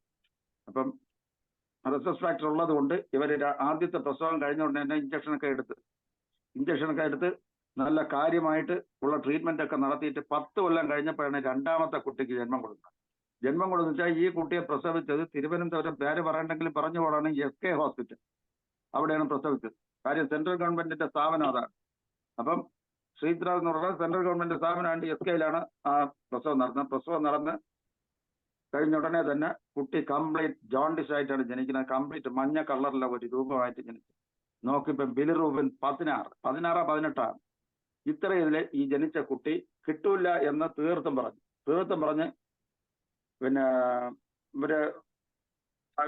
ഇവരുമായിട്ട് consult ചെയ്ത് ജോലി ചെയ്യുന്ന ശ്രീചിത്രമായിട്ട് കൺസൾട്ട് ചെയ്ത് പറഞ്ഞ് അമ്മയുടെ ബ്ലഡ് കംപ്ലീറ്റ് മാറ്റിയിട്ട് ബ്ലഡ് ട്രാൻസ്ഫ്യൂഷൻ, അച്ഛന്റെ ബ്ലഡ് എടുത്ത് ട്രാൻസ്ഫ്യൂഷൻ, അത് മാത്രമേ ഒരൊറ്റ ഉപാധിയുള്ളൂ, അതിന് കുട്ടിയെ കിട്ടുമെന്നുള്ളതിൽ 5% പോലും പറഞ്ഞു. പുള്ളി ഇതെല്ലാം വിളിച്ച് നേരെ ഇവിടെ വന്ന് എൻ്റെ വാതിൽ നോക്കിയപ്പോൾ പൂട്ട് കിടക്കും. പുള്ളി ഉടനെ ഫോൺ വിളിച്ചപ്പോൾ ഞാൻ പാലക്കാട് സിർവാണി ഡാമിന്റെ അവിടെ നിൽക്കുകയായിരുന്നു. ഞാൻ പറഞ്ഞു ഈ ഡാമിന്റെ ഇവിടെ നിൽക്കും, ഇവിടെയാണ് ഫോൺ കിട്ടും. സിർവാണി ഡാമിന് അപ്പുറം പറഞ്ഞാൽ തമിഴ്നാടാണ്, പിന്നെ കിട്ടൂല. അതുകൊണ്ട് നീ ഒരു വേല നേരെ ചെന്ന് കേശവൻ നായർ അവിടെ നിന്നിട്ട് ഫോൺ അവരെ കൈ കൊടുക്കാൻ പറഞ്ഞപ്പോൾ ഞാൻ ഫോൺ കൊടുക്കാൻ പറഞ്ഞിട്ട് ഞാൻ അവരുടെ അടുത്ത് പറഞ്ഞ മെർസോൾ 50 ജനിച്ച് 1 മണിക്കൂറായ കുട്ടിക്ക് കൊടുക്കുന്ന പൊട്ടൻസിയാണ്. മെർസോൾ 50 3 തുള്ളി ഒഴിച്ച 1 ഡോസ് മരുന്ന് പൊതിഞ്ഞ് കൈ കൊടുത്തിട്ട് ആ മരുന്ന് ബാക്കി ഇവിടെ വെച്ചേര്, ഞാൻ ചൊവ്വാഴ്ച ബുധനാഴ്ച വരുന്നിട്ട് ഞാൻ എടുത്തോളാം, എൻ്റെ അക്കൗണ്ടിൽ വെച്ചേക്കാൻ പറഞ്ഞു. ആ മരുന്ന് ആ 1 തുള്ളി അവന്റെ കൈ കൊടുത്തിട്ട് പറഞ്ഞ് ഇതിനെ 4 ആയിട്ട് സ്പ്ലിറ്റ് ചെയ്യണം. എന്നിട്ട് 1 ഡ്രോപ്പ് ജനിച്ചിട്ട് 4-5 മണിക്കൂറായ കുട്ടിയുടെ നാക്കിൽ തേച്ചു കൊടുക്കാനുള്ള ഈ പൗഡറിന് വെള്ളത്തിലൊന്നും കലക്കണ്ട, അതിന്റെ നാക്ക് തേച്ചു കൊടുക്കാം. വൈകുന്നേരം 1 കഴിക്കണം, പിറ്റേ ദിവസം രാവിലെ ഞാൻ ഈ 19 20 18 19 ഇപ്പോഴും എനിക്ക് ഓർമ്മ. ഈ നിന്ന ബിലിറൂബിൻ സർജറി വെച്ചിരുന്നത് വെള്ളിയാഴ്ച, വ്യാഴാഴ്ച ബ്ലഡ് പരിശോധിച്ചപ്പോൾ 4 എന്ന് വെച്ചാൽ നിയോനാട്ടൽ ഇത് നോക്കുമ്പോൾ 4 നോർമലാണ്. ബ്ലഡ് സ്പ്ലിറ്റ് ചെയ്യണം. അതാണ് ഹോമിയോപ്പതിയുടെ അത്ഭുതം. അല്ലാതെ കൊച്ചിന്റെ അടുത്ത് എനിക്ക് ചോദിക്കാക്കോ നീ കഴിഞ്ഞ ജന്മത്തിൽ വല്ല ഉണ്ടെന്ന് പറഞ്ഞ് കഴിഞ്ഞ ജന്മത്തിൽ ചിന്ത എടുക്കാൻ ഒക്കുമോ? ഒത്തിരി നേരത്തെ നമ്മളെ ഇംഗ്ലീഷ് ടോക്കിൽ മറ്റേ ഏതോ ഒരു ഡോക്ടറെ പറ്റി പറയാനായിട്ട് മറ്റേ സെപ്പിയത് കൊണ്ട് ആകാശത്ത് സ്പ്രേ ചെയ്തൊരു മനുഷ്യൻ. ഇവരെയൊക്കെ ഞാൻ സത്യം പറഞ്ഞവരൊക്കെ എനിക്ക് പുച്ഛമാണ്. ഇവരൊക്കെ ഹോമിയോപ്പതിയിൽ ഇനി എന്തെല്ലാം ചെയ്തതെന്ന് പറഞ്ഞാലും ശരി, ആകാശത്ത് സെപ്പിയ സ്പ്രേ ചെയ്ത് എന്തെടുക്കാൻ? പ്രസവത്തിന്റെ പ്രതിയിലിങ്ങനെ ആ കണക്കിനുള്ള മരുന്ന് അകത്ത് കൊടുക്കണം. അല്ല സെപ്പിയ കൊണ്ട് ആകാശത്ത് സ്പ്രേ ചെയ്ത് കൊടുത്താൽ കൊറോണ പോകും. നേരത്തെ ഒരു ടോക്കിൽ ഞാൻ കേട്ടോണ്ടിരുന്നു കുറെ നേരം. ഇതൊക്കെയുള്ള ഇങ്ങനെയൊക്കെയുള്ള സ്വഭാവം ഉള്ളതുകൊണ്ടാണ് ഞാൻ ഈ വെബിനാറിനൊന്നും പങ്കെടുക്കാത്ത. കാര്യം ഉള്ളതുപോലെ പറയും. കാര്യം എനിക്ക് ഇത് ആരും പറഞ്ഞു തന്നിട്ടുള്ളതല്ല, ഞാൻ സ്വന്തമായിട്ട് ചെയ്ത് വെച്ചില്ല.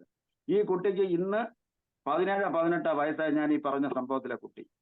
അന്ന് ബ്ലഡ് ട്രാൻസ്ഫ്യൂഷൻ നടത്തിയിരുന്നെങ്കിൽ ഏറി മറിഞ്ഞാൽ അത് അവർ പറഞ്ഞിട്ടുണ്ട് 5% പോസിബിലിറ്റി ഉള്ളത്. ആ കുട്ടിയാണെന്ന് 17 വയസ്സിനകത്തായി. വേണമെങ്കിൽ ഈ ഷിജുവിനെ നമുക്ക് സംസാരിപ്പിക്കാം. പുള്ളി ഹോമിയോയുടെ ഭയങ്കര വിശ്വാസിയാണ്. സാറേ മെർക്സോൾ 1 mg മെർസോൾ കുട്ടിക്ക് കൊടുത്താ കുട്ടിക്ക് കൊടുത്ത മെർസോൾ 50 mg 50 mg 3 ഡ്രോപ്പ് 3 തുള്ളി ഒരു SL ഒരു ഇതിലുള്ള SL എടുത്തിട്ട് 3 തുള്ളി ഒഴിച്ചു കൊടുക്കാൻ ഞാൻ ആ ഫാർമസിന്റെ അടുത്ത് പറഞ്ഞു. ഒരു SL സാധാരണ കൊടുക്കുന്ന ഒരു ഡോസ് എടുത്തിട്ട് 3 തുള്ളി മെഡിക്കേറ്റ് ചെയ്തിട്ട് ബാക്കി എടുത്ത് എന്റെ അക്കൗണ്ടിൽ വെച്ചാല് ഞാൻ ചൊവ്വാഴ്ച ബുധനാഴ്ച വരുമ്പോൾ എടുത്തോളാം. പിന്നെ ഇത് അവരെ പൈസ വാങ്ങിക്കേണ്ടത് കൊടുക്കാം. അതിനെ കൊണ്ടിട്ട് അവരുടെ അടുത്ത് പറഞ്ഞാൽ 4 ആയിട്ട് സ്പ്ലിറ്റ് ചെയ്തിട്ട് നല്ല സ്റ്റെയിൻലെസ് സ്റ്റീൽ നല്ലതായിട്ട് പിന്നെ അതിനെടുത്തിട്ട് ഒരു പിഞ്ചാക്കി കൈയൊക്കെ സോപ്പിട്ട് എഴുതിട്ട് പിഞ്ചായിട്ട് എന്റെ നാക്കിൽ വെച്ച് കൊടുക്കാം. അത് മൊത്തം കൊടുത്തു. അതാണ് മൊത്തം ആ ഒരു ഡോസിന് 4 ആയിട്ട് സ്പ്ലിറ്റ് ചെയ്ത് കൊടുത്തു. അപ്പൊ ഈ 50 mg ഒരു 1/4 വെച്ച് കിട്ടി. 1/4 വെച്ച് കംപ്ലീറ്റ് കൊടുത്തോ? ഒരു 3 തുള്ളിയും കൊടുത്തു. അതാ ചോദിച്ചു. അതാണ്. പിന്നെ ഒന്നും കൊടുക്കേണ്ടി വന്നില്ല. ഒരു വക കൊടുത്തിട്ടില്ല. അതോടുകൂടി ക്ലിയർ. ഇപ്പൊ 17-18 വയസ്സാണ്. വെളിയിൽ ഇവിടെ പോയി പഠിക്കുകയാണ്. എവിടെ പോയി പഠിച്ച് ഇപ്പൊ കൽക്കട്ടയിൽ പോയി എന്തോ ഒരു കോഴ്സ് പഠിച്ച് എന്നിട്ട് എന്തോ ഒരു ചെറിയ കംപ്ലൈന്റ് വന്നപ്പോൾ അവിടെ നിന്ന് ഫ്ലൈറ്റിലേക്ക് വന്ന് മരുന്നും കൊണ്ടുപോയി. ഭയങ്കര വിശ്വാസമാണ് പുള്ളി ഹോമിയോ. ഇപ്പോഴത്തെ ഈ കഴിഞ്ഞ ടോക്ക് പുള്ളി കണ്ടാണല്ലോ. കണ്ടെങ്കിൽ പ്രതികരിച്ചില്ല. ഇപ്പൊ കഴിഞ്ഞ പ്രാവശ്യം സാമുവൽ കൂടലിന്റെ നല്ലൊരു പ്രതികരണം ഉണ്ടായിരുന്നു. ഈ കാര്യം തന്നെ പറഞ്ഞിട്ടുണ്ടായിരുന്നു. തിരിച്ച് കിട്ടൂലെന്ന് പറഞ്ഞ കുട്ടി കിട്ടിയിട്ടുണ്ട്. അങ്ങനെ ഹോമിയോപ്പതിയിൽ ഇങ്ങനെ കുറെ വണ്ടർ ആയിട്ടുള്ള കാര്യങ്ങൾ ഈ ഒട്ടും കൂടുതലൊന്നും ഈ തേച്ച് പഠിക്കാത്തത് കൊണ്ടുള്ള കുഴപ്പമാണെന്ന് തോന്നുന്നു. എനിക്ക് ആ പാടെ 10-15 മരുന്ന് അറിയാവും. അതിനകത്തുള്ള കളിയാണ് ഈ ഹോമിയോപ്പതിയിൽ ഇത്രയും വിജയങ്ങൾ ഉണ്ടാകുന്നത്. ഈ ഉള്ള ഓട്ടോമൊബൈലും മൊബൈൽ ഫോണും ഒക്കെ 3x 4x ഒക്കെ ഉണ്ടെന്ന് പറഞ്ഞ് ഈയിടെയൊക്കെ ഞാൻ അറിഞ്ഞില്ല. അപ്പൊ ആകെപ്പാടെ ഉള്ള മരുന്നിലേ ചികിത്സിക്കാൻ രോഗമില്ല. അങ്ങനെ ഇരിക്കുമ്പോഴാണ് mobile four 3x, mobile four 30. ഇനി കുറെ ദിവസം വരെ ജംബോ ജെറ്റ് 6 ഇങ്ങനെയൊക്കെ മാറി വരും. നമുക്ക് ആകെപ്പാടെ സാമുലന്മേം കുറച്ച് മരുന്ന് പുള്ളിരതായിട്ട് തന്നിട്ടുണ്ട്. അത് തന്നെയാണ് മരുന്ന്. പോളിക്രസ്റ്റ് മാത്രം. പോളിക്രസ്റ്റ് മാത്രമേ ഉള്ളൂ. എന്റെ വേറെ ഒന്നുമില്ല. പോളിക്രസ്റ്റിലുള്ള കളിയേ ഉള്ളു. അത് മാത്രം മതി. വേറെ ഒന്നും വേണ്ടെന്നാണ് ഞാൻ പറയുന്നത്. ഇനി കൂടുതലൊന്നും പഠിക്കാനും വയ്യ. ഉള്ളത് ഇതുപോലെയുള്ള ആർക്കും ചികിത്സിക്കാൻ വയ്യാത്തൊരു കണ്ടീഷൻ വരുമ്പം പറഞ്ഞ പലതും ഉണ്ട്. അങ്ങനെ അതിന് കൊടുക്കുന്ന ഒരു രസം. അതിൽ പിന്നെ വേറെ ഇവരുണ്ട്. തട്ടിപ്പോയാലും കുഴപ്പമില്ലല്ലോ. ഇവരെല്ലാം നോക്കിയിട്ടില്ലേ. അതാണ് എന്റെ ഒരു ധൈര്യം. സാറിന് കൂടുതൽ ഇങ്ങനെയുള്ള കേസുകൾ ആണോ ഈ റെഫർ ചെയ്ത് വരുന്ന കേസുകൾ? പലരും റെഫർ ചെയ്തിട്ട് നിൽക്കാതെ വരുമ്പം വരുന്ന പല കേസുകളും ഒത്തിരി കേസുകൾ അങ്ങനെ തന്നെ. ഇനി ഇതാ ഇപ്പൊ മെനങ്ങാത്ത എന്റെ അനുഭവം പറഞ്ഞ ഞങ്ങൾ ഇതല്ല ഒരു ഹോമിയോ ഫിസിഷ്യൻ എന്ന് പറഞ്ഞൊരു ഗ്രൂപ്പുണ്ട്. 1024 പേരുള്ള ഒരു വലിയൊരു ഗ്രൂപ്പാണ്. ആ ഗ്രൂപ്പിലുള്ള ഒരു സുജ എന്ന് പറഞ്ഞൊരു ഡോക്ടർ ഒരു ക്യാൻസർ പേഷ്യന്റ് ഈ 34 വയസ്സുള്ള ഒരു 34 വയസ്സുള്ള ഒരു ലേഡി ഭയങ്കര ഛർദിൽ ഒരു മരുന്ന് ടോളറേറ്റ് ചെയ്യില്ല. ഒടുവിൽ അവസാനം ഹിസ്റ്ററി എല്ലാം നോക്കിയപ്പോഴത്തേക്ക് ലേക്ക് ഷോറിലെ ട്രീറ്റ്മെന്റാണ്. ലേക്ക് ഷോറിലെ ട്രീറ്റ്മെന്റ് വെച്ചാൽ ഒരുപാട് കാശുമായി ബ്രസ്റ്റിന്റെ ഒരു വശമൊക്കെ എടുത്ത് കളഞ്ഞ് ഒരു കംപ്ലീറ്റ് ഒരു വശമൊക്കെ പോയി. അതിന്റെ പിന്നെ ഒരു വശം ആദ്യം പോയി. പിന്നെ ലിവറിന്റെ ഇങ്ങനെ ഒത്തിരി കംപ്ലൈന്റ് ഉണ്ടെന്ന് പറഞ്ഞ് ഇങ്ങനെ തീർച്ച ഒരു വലിയ തുക ലേക്ക് ഷോർ കൊണ്ടുപോവുകയും ചെയ്തു. ഇതിൽ അവസാനം കീമോ കഴിഞ്ഞങ്ങ് ഛർദിൽ നിൽക്കാതെ വന്ന സമയത്ത് നേരെ ഈ സുജ ഡോക്ടർ കായംകുളത്താണ്ട് സുജ ഡോക്ടർ എടുത്തു. അപ്പൊ സുജ ഡോക്ടർ ഇതിനൊന്നും ഞാൻ മരുന്ന് കൊടുക്കില്ല. തിരുവനന്തപുരത്ത് ഒരു ഞങ്ങളെ ഗ്രൂപ്പിലൊരു ഡോക്ടർ ഉണ്ട്. പുള്ളിയുടെ നമ്പർ ഉണ്ട്. ഞാൻ വിളിച്ചപ്പോൾ എന്നെ വിളിച്ചു. ഞാൻ നീ മരുന്ന് കൊടുക്കാൻ മരുന്ന് പറഞ്ഞാൽ നീ കൊടുന്നു പറഞ്ഞു. ഇല്ല കൊടുക്കില്ല, ഇവിടെ വരട്ടെന്ന് പറഞ്ഞു. അങ്ങനെ ഇവിടെ വന്നു. ഇവിടെ വന്ന ഇതൊന്നുമില്ല. അവരുടെ 2 ബൈസ്റ്റാൻഡർ 2 ഭർത്താവും സഹോദരനും വന്ന് ഞാൻ വേറെ ഒന്നും കൊടുത്തില്ല. നമ്മളെ തൂജോപ്പതി ഒരു 6 മതി. 6 പൊതി തൂജ ഒണ്ണം. പിന്നെ കൊടുത്തത് ഇപ്പിക്കാക് 200. അത് കുറച്ച് കൂടുതൽ SL എടുത്ത് കുറെ കൂടുതൽ കൈ കൊടുത്തിട്ട് പറഞ്ഞ് ഓരോ ഛർദിക്കണേ കൊടുക്കാനായി. എന്നിട്ട് ഒരു 2-3 ഡോസ് സിംഫോറിയസ് സ്പെസിമോസ എന്ന് പറഞ്ഞ ഒരു കൂടുതൽ ഛർദി, പ്രത്യേകിച്ച് പ്രഗ്നൻസി പീരീഡിലൊക്കെ ഛർദി തീരെ നിൽക്കാതെ വരുമ്പോഴാണ് നമ്മൾ സിംഫോറിയസ് എടുത്ത് കൊടുക്കുന്നത്. ആ സിംഫോറിയസിന്റെ ഒരു 3 ഡോസും പറഞ്ഞു കൊടുത്തിട്ട് അത് കഴിക്കേണ്ടി വന്നില്ല. പക്ഷേ ഇത് കഴിച്ചോണ്ടനെ എന്റെ ഛർദി നിന്നു. അപ്പൊ ഇത് വൈകുന്നേരം കൊടുത്ത് ആ രാത്രി ഛർദിച്ചില്ല. പിറ്റേ ദിവസം രാവിലെയും ഉച്ചയ്ക്ക് ഒന്നും ഛർദിച്ചില്ല. ഉച്ചയ്ക്ക് ഛർദിലൊന്നും ഇല്ലായിരുന്നപ്പം കൊച്ചു വിചാരിച്ചതിന്റെ അസുഖമൊക്കെ മാറിയെന്ന് പറഞ്ഞ് നേരെ ഒരു മട്ടൻ ബിരിയാണി ഞങ്ങൾ തിന്നു. രാത്രിയായപ്പോ ഛർദിച്ചപ്പോ പിന്നെ മട്ടൻ ബിരിയാണിയേക്കാൾ വലിയ പള്ള എന്റെ വായിൽ നിന്ന് കിട്ടി. അതോടുകൂടി പിന്നെ തിരിച്ച് അത് തന്നെ എന്നെ കാണുമെന്ന് പറഞ്ഞു വന്ന് ഇപ്പം വളരെ ഹാപ്പിയാണ്. അതിന് മെൻസസ് ഒക്കെ സപ്രസ് ചെയ്തിരുന്ന് ഞാൻ പറഞ്ഞു ഇനി ഒരു കുറച്ച് ദിവസം കൂടെ കഴിയട്ടെ, നിന്റെ ബ്രസ്റ്റ് അല്ലേ പോയിട്ടുള്ളൂ, ഒരെണ്ണം കയ്യിലുണ്ടല്ലേ, അത് വെച്ച് നമുക്ക് അടുത്ത പ്രഗ്നന്റ് ആയി അടുത്തൊക്കെ ഒരു സമാധാനമായ ഒരു വാക്കുമൊക്കെ കൊടുത്ത് വിട്ടിട്ടുണ്ട്. വളരെ ഹാപ്പിയാണ്. 2 ദിവസത്തിന് മുമ്പ് എന്നാൽ വിളിച്ചിരുന്നു. ഇപ്പൊ ഒരു കുഴപ്പമില്ല, എനിക്ക് വളരെ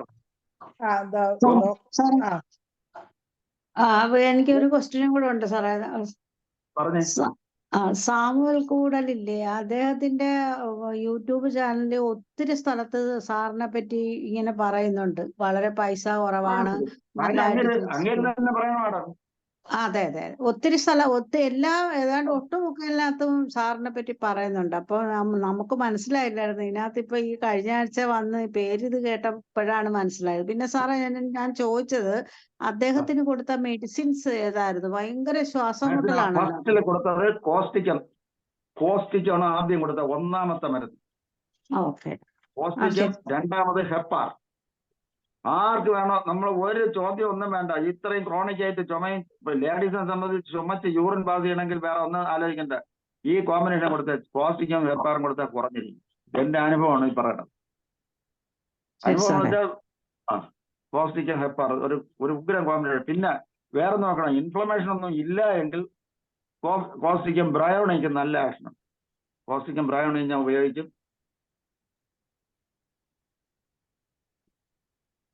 അങ്ങനെ ഇൻഫെക്ഷൻ ഇല്ലെങ്കിലല്ലേ കോസ്റ്റിക്കോ ബ്രയോണിയോ കൊടുക്കും? ഇല്ലെങ്കിൽ ബ്രയോണി കൊടുക്കും. ബ്രയോണിക്ക് നമ്മൾ ഈ ചെസ്റ്റിന്റെ പ്രത്യേകിച്ച് ലങ്സിലേക്ക് മസിൽസിന് കുറച്ചുകൂടെ ഒരു എഫക്റ്റ് കിട്ടാനുള്ള ഇതുണ്ട്. അതുപോലെ കോസ്റ്റിക്ക് ഇനി അടുത്ത ഒരു ടോക്ക് നമ്മൾ അഡ്മിറ്റ് തരണമെങ്കിൽ കോസ്റ്റിക്കത്തിനെ പറ്റി പറയാനായിരിക്കും. എനിക്ക് കുറെ മരുന്നുകളെ ഉള്ള മരുന്നിന്റെ എഫക്റ്റ് എന്ന് പറഞ്ഞാൽ നമ്മളെ ഹോമിയോയിലൊക്കെ കിട്ടണ മാക്സിമം ഉണ്ട്. എന്ന് വെച്ചാൽ ഞാൻ പറയും ഹോമിയോയിലെ ഒരു വയാഗ്രയാണ് കോസ്റ്റിക്. ഭയങ്കര സൂപ്പർ എഫക്റ്റ് ഉള്ള മരുന്നാണ്. ഒരു ലങ്സ് ഒക്കെ എനിക്ക് കോസ്റ്റിക്കത്തിന്റെ എനിക്ക് സമയമുണ്ടെന്ന് അറിയില്ല, ഒരു കൂടെ പറയുന്ന കോസ്റ്റിക്കത്തിന്റെ ഈ നമ്മളെ ഈ കേരള ഹോമിയോപ്പതിക് ഫാർമസി ഉണ്ടല്ലേ, ഹോംകോയുടെ ഒരു പഴയ ഒരു സൂപ്പറുണ്ട്, എന്നുവെച്ചാൽ ക്ലറിക്കൽ സൂപ്പറുണ്ട്, ചേർത്തലക്കാരനാണ്, നമ്മൾ അഡ്മിന്റെ നാട്ടുകാരനാണ്. അഡ്മിന്റെ നാട്ടുകാരെ പറ്റി എല്ലാം പുള്ളി എൻ്റെ അടുത്ത് പറഞ്ഞിട്ടുണ്ട്. അപ്പം പിന്നെ പുള്ളിക്ക് 3 സർജറി ലേക് ഷോറിൽ ചെയ്തു പ്രോസ്റ്റേറ്റിൽ. ഇനി 4ാമത്തെ സർജറി എന്ന് പറയുന്നത് പൂനെയിൽ ഉൾക്കർണി ഒരു ആശുപത്രിയുടെ പേരും പറഞ്ഞിട്ട് അവിടെ ഉള്ളതെന്ന് പറഞ്ഞ് പുള്ളിക്ക് കത്തീറ്റർ ഇട്ട് മൂത്രം എടുക്കാനുള്ളത് പഠിപ്പിച്ച് വിട്ട് ഇത്രയും രൂപ ചിലവാക്കി 3 സർജറിയും കഴിഞ്ഞിട്ട് ഇങ്ങേർക്ക് കൊടുത്ത ഒരു ട്രീറ്റ്മെന്റ് എന്ന് പറയുന്നത് കത്തീറ്റർ പെനിസിനകത്തൂടെ കത്തീറ്റർ ഇട്ട് മൂത്രം എടുക്കാനുള്ളത് പഠിപ്പിച്ച് വിട്ടു. അപ്പൊ ഓരോ പ്രാവശ്യവും ഇങ്ങനെ ഒരു കത്തീറ്റർ വാങ്ങിച്ചുകൊണ്ടാണ് മൂത്രം ഒഴിക്കാൻ പോകുന്നത്. ആ ഒരു സ്റ്റേജിൽ നിന്ന് ആ മനുഷ്യൻ വളരെ കഷ്ടപ്പെട്ടിട്ട് ആ ആശുപത്രിയിൽ തന്നെ 13 കൊല്ലം മാനേജിംഗ് ഡയറക്ടർ ആയിരുന്ന ഒരു ഡോക്ടർ, പേര് പറയാത്തതുകൊണ്ടാണ് ഞാൻ പറയാത്തത്. ആ ഡോക്ടറും ഇവിടെ ചേർത്തല ആലപ്പുഴക്കാരനാണ്. പുള്ളിയുടെ അടുത്ത് ചെന്ന് പറഞ്ഞ് ഇങ്ങനെ ഞാൻ അങ്ങ് ഇവിടെ പോവുകയാണ്, ലേക് ഷോറിലെ 3 സർജറി. പിന്നെ നമ്മളെ ഡോക്ടർ പറഞ്ഞ് എനിക്ക് സെക്രട്ടറിയിൽ വെച്ചൊക്കെ ഒരു ഡോക്ടറെ പരിചയമുണ്ട്, തിരുവനന്തപുരത്ത് ചാക്കലാണുള്ളത്, പുള്ളിയെ ഒന്ന് പോയി കാണാൻ പറഞ്ഞു.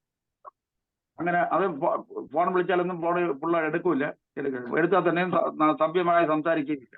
അതും കൂടെ പറഞ്ഞു. അപ്പൊ ഇങ്ങനെ ഏതായാലും ഫോൺ ചെയ്തപ്പോഴത്തേക്ക് ഞാൻ പറഞ്ഞു നിങ്ങളിപ്പോ ഇതിനാണെങ്കിൽ വരണ്ട, നിങ്ങൾക്ക് ഇപ്പൊ മൂത്രം പോയാൽ മതിയല്ലേ, നിങ്ങൾക്ക് അതീട്ടിടാ മൂത്രം പോയാൽ മതി. കഴിഞ്ഞപ്പം അവിടെ തന്നെ പിന്നെ ഒരു മാത്യൂസ് എന്ന് പറഞ്ഞൊരു പാർട്ടിയുണ്ട്, പുള്ളിയാണ് എനിക്ക് സൺട്രി സൈറ്റൊക്കെ തരണത്. പുള്ളി വരും, പുള്ളിയുടെ കയ്യിൽ ഞാൻ മരുന്ന് കൊടുത്തേക്കാന്ന് പറഞ്ഞാൽ കൊടുത്തേക്കുകയും ചെയ്തു. ഇങ്ങേര് കഴിച്ചതിന് ശേഷം സുഖമായി മൂത്രം പോയി. പിന്നെ ഇങ്ങേർക്ക് സംശയമായി മൂത്രം അത്രയും പോണ ഇല്ല എന്നുള്ളത്. മൂത്രം ഒഴിച്ചതിന് ശേഷം കത്തിയിട്ടിട്ട് പോകും. ഒടുവിൽ അതുമില്ല. ഒടുവിൽ ഈ ഡോക്ടറെ അടുത്ത് ചെന്ന് പറഞ്ഞ് ഈ ചേർത്തലക്കാർ, പുള്ളി പറഞ്ഞ വാക്കാണ്, ഈ ചേർത്തലക്കാരും അങ്ങേര് പഠിച്ച ബുക്ക് പഠിച്ചിട്ടില്ല. അങ്ങനെ പുള്ളി പറഞ്ഞ അങ്ങേര് വേറൊരു ലെവലാണ്, അങ്ങേര് ഈ ബുക്ക് പഠിത്തത്തിന്റെ അല്ല, അങ്ങേര് തനി ആലോചിച്ചാണ് ഈ ഓരോന്നും ചെയ്യുന്നത്, അല്ലാതെ ബുക്ക് പഠിക്കേണ്ട അല്ല എന്നുള്ള ഇത് പറഞ്ഞ് ഈ ഡോക്ടർ പറഞ്ഞ അവസാനം പുള്ളി ഇങ്ങ് വന്നു. ഒരു ദിവസം അതിന് ശേഷമാണ് ഞാൻ ഈ പുള്ളിയെ കാണണം. അതുവരെ കണ്ടതുമില്ല, ഒന്നുമില്ല. അങ്ങനെ അസുഖം മാറി. അപ്പൊ അതിന് ശേഷം ഇവിടെ വന്ന് പിന്നെ ഒരു 2-3 വിസിറ്റ് വന്ന് 2 പ്രാവശ്യം മരുന്ന് കൊണ്ടുപോയ മരുന്ന് എന്ന് പറഞ്ഞാൽ കോസ്റ്റിക്കം, ഹെപ്പാസൽ. യൂറിൻ പിന്നെ ടെസ്റ്റ് ചെയ്ത് നോക്കുമ്പോഴത്തേക്കും ബാക്ടീരിയൽ പ്രസൻസ് കൂടുതൽ ഉണ്ടെങ്കിൽ മാത്രമേ ഹെപ്പാർ കൊടുക്കൂ. അല്ലെങ്കിൽ കൊടുക്കുന്നത് പുള്ളിയെ കോൺസ്റ്റിറ്റ്യൂഷൻ വെച്ചിട്ട്, കോൺസ്റ്റിറ്റ്യൂഷൻ എന്ന് വെച്ചാൽ പുള്ളിയുടെ ആ ഒരു രൂപമൊക്കെ വെച്ചിട്ട് ഒരു ബ്രയോണിയ ലുക്കാണ്. അപ്പൊ ആ ബ്രയോണി ഇവിടെ കൊടുത്ത് കൃത്യമായിട്ട്, കാര്യം യൂറിൻ ട്രാക്ടിന്റെ ഹെൽത്തി കണ്ടീഷൻ കിട്ടാൻ ഈ ബ്രയോണിയേക്കാൾ ജയിച്ചൊരു മരുന്നില്ല. അപ്പം ഈ കോസ്റ്റിക്കം 2 കൂടെ ആകുമ്പം പുള്ളി ഓക്കെ.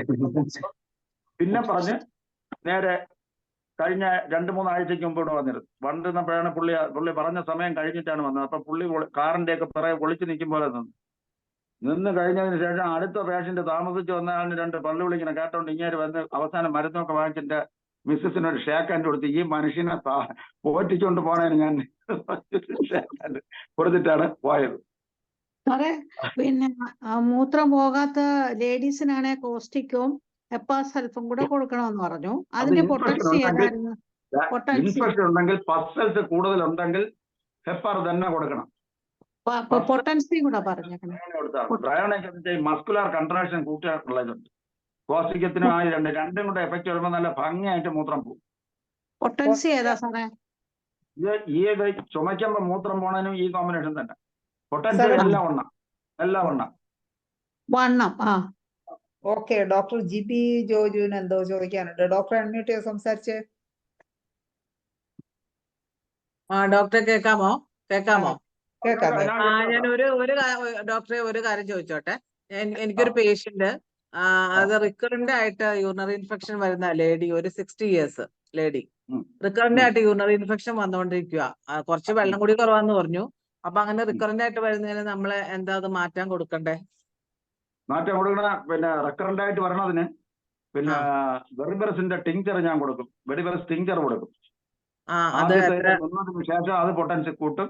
പിന്നെ അതിന്റെ കൂടെ ഹെപ്പാർ കൊടുക്കും. മൂത്രത്തിന് ഡിഫിക്കൽറ്റി പാസ് ചെയ്യാനായിട്ട് യൂറിൻ പാസ് ചെയ്യാൻ ഡിഫിക്കൽറ്റി അല്ലെങ്കിൽ ചുമയ്ക്കുമ്പോൾ യൂറിന വല്ലതും പോകണമെങ്കിൽ കാസ്റ്റിംഗ് ഞാൻ കൊടുക്കും. ഓക്കെ. ഹെപ്പാർ 200 ആണോ ഡോക്ടറെ? എല്ലാം പൊട്ടൻസി കൂട്ടി കൊടുക്കണം. രാവിലെയും രാത്രിയും കൊടുത്താൽ മതി. എപ്പോഴും മറ്റേ പണ്ടത്തെ കണക്കിന് ഹോമിയായിട്ട് കുറച്ച് നടക്കണ്ടേ. പൊട്ടൻസി കൂട്ടിയിട്ട് വണ്ണം അങ്ങനെ എന്തെങ്കിലും രാത്രി. പിന്നെ എന്റേതായ ഒരു ഉപദേശമുണ്ട്. നമ്മൾ മരുന്ന് ഒന്നുകിൽ ബ്ലാങ്ക് ടാബ്ലറ്റ് കൊടുക്കുക, അല്ലെങ്കിൽ ഏറ്റവും നല്ല എഫക്ട് കിട്ടിയ ബ്ലാങ്ക് ടാബ്ലറ്റ് എന്ന് വെച്ചാൽ ആ ടാബ്ലറ്റിനെ കംപ്രസ് ചെയ്യാനായിട്ട് ഈ ഇതുണ്ടല്ലേ ഗമ്മക്കേഷ്യ എന്ന് പറയുന്ന ഒരു പശ കൂടെയൊക്കെ ചേർത്തിട്ടാണ് അതിനെ പ്രസ് ചെയ്തെടുക്കുന്നത്. അതിനേക്കാൾ നല്ലത് ഇത്തിരി പൊതിഞ്ഞു കൊടുക്കാനുള്ളതിന്റെ ഒത്തിരി പ്രയാസം ഉണ്ടെങ്കിലും SL കൊടുക്കുന്നതാണ് ഏറ്റവും നല്ലത്. ഒറ്റ മീഡിയം ഈ പഞ്ചസാര ഗുളികങ്ങ് ഒഴിവാക്കിയാൽ വല്ല ഒരു വയസ്സോ 2 വയസ്സുള്ള കുട്ടികൾക്ക് കൊടുക്കാനുള്ള എളുപ്പത്തിന് വേണ്ടി ഇതിന്റെ പിൽസ് വാങ്ങിച്ചു വെച്ചാൽ മതി. അല്ലാത്ത എല്ലാം ടാബ്ലറ്റ് കൊടുക്കുന്നതാണ് നല്ലത്. ഈ അലോപ്പതിക്കാരില്ലെങ്കിൽ ഈ ആക്ഷേപിക്കുന്നതിന്റെ പ്രധാന കാര്യം ഹോമിയോ പഞ്ചാര ഗുളിക എന്ന് പറഞ്ഞുള്ള ആ ഒരു നാണക്കേടും കൂടെ മാറും. Okay doctor. പിന്നെ പുകച്ചിലുണ്ടെന്നാ പറഞ്ഞേ. യൂറിൻ പോയി കഴിഞ്ഞ് പുകച്ചിലുണ്ട്. പോയി കഴിയുമ്പോ ലാസ്റ്റ് പുകച്ചിലുണ്ട്. പുകച്ചിലുണ്ടെങ്കിൽ ഏറ്റവും നല്ല റിസൾട്ട് കിട്ടിയിട്ടുള്ളത് ആഴ്സാൽബിനാണ്. ആഴ്സാൽബ് 200 ആഴ്സാൽബ് 200 കൊടുത്താൽ മതി. അത് 3 നേരം കൊടുക്കണം. 200 രാവിലെ ഉച്ചയ്ക്ക് രാത്രി. കാന്താരിസ് പറ്റൂല? കാന്താരിസും കൊള്ളാം. യൂറിനറി ആകുമ്പോൾ കാന്താരിസ് കൊള്ളാം. ഇങ്ങനെ കുറെ മെഡിസിനുണ്ടല്ലോ, അതിലെല്ലാം ട്രൈ ചെയ്ത് നോക്കണം. ഈ അടുത്ത സമയത്ത് ഒരു പോച്ചിൽ വന്ന പോച്ചൽ മൂത്രമൊഴിക്കുമ്പോൾ മാത്രമല്ല കാലിന്റെ പോച്ചിൽ വരുന്ന ഒരു അലോപ്പതി ഡോക്ടറെ ചികിത്സിക്കേണ്ടി. വീട്ടിന്റെ തൊട്ടടുത്തുള്ള ഒരു അലോപ്പതി ഡോക്ടർ. പുള്ളി ആ വീട്ടിന്റെ ഉടമസ്ഥൻ കാണണമെന്ന് വെച്ച് കഴിഞ്ഞാൽ 2 കാലും എടുത്ത് വെള്ളത്തിൽ വെച്ചോണ്ട് ഇരുന്നാണ് ഉറങ്ങണത്. ഒടുവിൽ ഏതായാലും നമ്മൾ ആഴ്ചാൽബ് 1 ഒരു 6 ഡോസ് കൊടുത്തപ്പോൾ അങ്ങനെ സുഖമായിട്ട് കിടന്നുറങ്ങാൻ തുടങ്ങി. ഇതൊക്കെയാണ് നമുക്ക് ഈ വണ്ടർഫുൾ ആക്ഷൻ കിട്ടി. എനിക്ക് ഹോമിയോയൊക്കെ ഞാൻ പണ്ട് കളിയാക്കിയൊക്കെ പഠിച്ചിട്ടുള്ള കൂട്ടത്തിലാണ്. അതുകൊണ്ട് ഇതൊക്കെ കിട്ടിക്കഴിഞ്ഞപ്പോഴാണ് യഥാർത്ഥത്തിൽ ഹോമിയോ ഇത്രയും ഭയങ്കര ഒരു ശാസ്ത്രം എന്ന് വിശ്വസിച്ചത്. അതിന് പ്രത്യേകിച്ച് ഈ ഒരു പുകച്ചിലെന്നുള്ള ഇൻഡിക്കേഷനേ ഉള്ളൂ, അല്ലാതെ ഒന്നും ചോദിച്ചില്ല അല്ലേ? എങ്ങനെ ബേണിംഗ് സെൻസേഷൻ ഫോസ്ഫറസിനുണ്ട്. ഉള്ള ഇപ്പൊ ഞാൻ കൂടെ ഇതിൽ കൂടെ യോജിക്കുന്നത് ആഴ്സാണ്. ഫോസ്ഫറസിനേക്കാൾ കൂടുതൽ ഈ ബ്രയോണിയുടെ ഇതിന്റെ ഒക്കെ കൂടെ ആഴ്സിന് നല്ല ആക്ഷൻ. അത് തന്നെ എനിമിക്കൽ റെമഡീസ് എന്നൊക്കെ പറയുന്നതിലൊന്നും വലിയ കാര്യമില്ല. ആദ്യം ഞാൻ ഈ റെസ്റ്റ് ഹൗസ് എന്നൊക്കെ കൊടുക്കുമ്പോൾ നീര് പറ്റാനായിട്ട് എപ്പിസോഡ് കൊടുക്കണം, എല്ലാം നല്ല ആക്ഷൻ. എപ്പോഴും ഞാൻ ബുക്കിൽ എഴുതിയിട്ടെന്ന് വെച്ചാൽ ബ്രയോണിയും എല്ലാം ഇതിലാണെന്ന്. അല്ല, ഇപ്പൊ ബേണിംഗ് സെൻസേഷൻ സൾഫറിനും ഉണ്ടല്ലോ. ബാനിങ് സെൻസേഷൻ എന്ന് വെച്ചാൽ മാത്രം പറഞ്ഞു ഇത് കൊടുത്തു കഴിയുമ്പോഴത്തേക്കും ഇതും കൂടെ കൊടുക്കുമ്പോൾ ഈ പിന്നെ നമ്മള് ഈ ഇൻഫെക്ഷൻ മാറുമ്പോൾ ഇതെല്ലാം അങ്ങ് മാറും. നമ്മളെ ബാക്ടീരിയ കൂടെ ഒന്ന് യൂറിന് കാലിന്റെ ബേണിങ്ങിന് കാലിന്റെ ബേണിങ് ആഴ്സ് ഞാൻ ഇപ്പൊ കൊടുത്ത് വിജയിച്ച ഈ കഴിഞ്ഞ ഒരു 3 മാസം ആകുള്ളൂ ഈ ഡോക്ടറെ കൊടുത്തിട്ട്, അലോപ്പതി ഡോക്ടർ. അതെ സാർ, ഇപ്പൊ അനുഭവം കൊണ്ടാണ് അത് സ്ഥിരീകരിച്ചത് അല്ലേ? അനുഭവം കൊണ്ട് തന്നെ എല്ലാം ഈ മിക്കവാറും ഉള്ള എല്ലാം കൊടുത്ത് ഒരു ട്രയൽ ഒത്തിരി കൂടുതൽ കൊടുത്തു നോക്കും. അതിൽ എഫക്റ്റ് ആണെങ്കിൽ വീണ്ടും കൊടുത്തേ. അങ്ങനെയാണ് നോക്കണം. അല്ലാതെ ഈ ഒരു രോഗിയുടെ ഞാൻ ഒരു സിംറ്റവും ചോദിക്കാറില്ല. അവർ വന്ന് പറയണമെന്ന് ഞാൻ മനസ്സിലാക്കണം എന്നെ കൊടുക്കണം. അല്ലാതെ നമ്മൾ ചോദിച്ച് അവരെ ഒരു മരുന്നിൽ കൊണ്ടെത്തിക്കില്ല. ഓക്കെ. സാറേ, ആ. യൂറിനറി ഇൻഫെക്ഷൻ വന്നിട്ട് യൂറിൻ ടെസ്റ്റ് ചെയ്യുമ്പം ബാക്ടീരിയ പ്രസന്റ് എന്ന് പറയുന്ന അത് മാറാതിരിക്കുന്നവർക്ക് എന്താ കൊടുക്കുന്നത്? മാറാതിരിക്കുന്നവർക്ക് കൊടുക്കുന്നതാണ് നമ്മളെ ഏറ്റവും പ്രധാനപ്പെട്ട മരുന്നുകളിൽ ഒന്നാണ് ഇത് നമ്മളെ ഇതുണ്ടല്ലേ ഹെപ്പാർസൽ. എനിക്ക് ഭയങ്കര എഫക്ട് ഹെപ്പാർസൽ കിട്ടി, ഒത്തിരി എഫക്ട് കിട്ടിയിട്ടുണ്ട്. പിന്നെ അതിൽ നിന്ന് മാറാതെ നിൽക്കുമെങ്കിൽ മാത്രമേ പിന്നെ അടുത്തതിനെ പറ്റി ആലോചിക്കുള്ളൂ. പൈറോജനൊക്കെ കൊടുക്കും, സൈഡ് ഡിഷ് കൊടുക്കും, ഇതെല്ലാം കൊടുക്കും. ഇല്ലേ അതിലെങ്കിലും 1-2 രൂപ പിടിക്കും. അങ്ങനെ ഒരു ഒന്നിൽ കുറഞ്ഞില്ലേ ഉടനെ അടുത്ത് വെക്കും. ഒരുപാട് മരുന്ന് ഇല്ലല്ലേ, ഒരു 2-3 മരുന്നൊക്കെ കൊടുക്കും. അതിൽ യാതിലെങ്കിലും കുറഞ്ഞ് കിട്ടും. ഓക്കെ സാറേ, അപ്പോ നമ്മളെ സമയം ഒരുപാട് കഴിഞ്ഞു. സാറിന്റെ ക്ലാസ് നമ്മൾ ഇനിയും പ്രതീക്ഷിക്കുകയാണ്. നമുക്ക് ഇനിയും ഒരുപാട് ഈ അനുഭവങ്ങൾ സാറിന്റെ കേൾക്കാൻ താല്പര്യമുണ്ട്.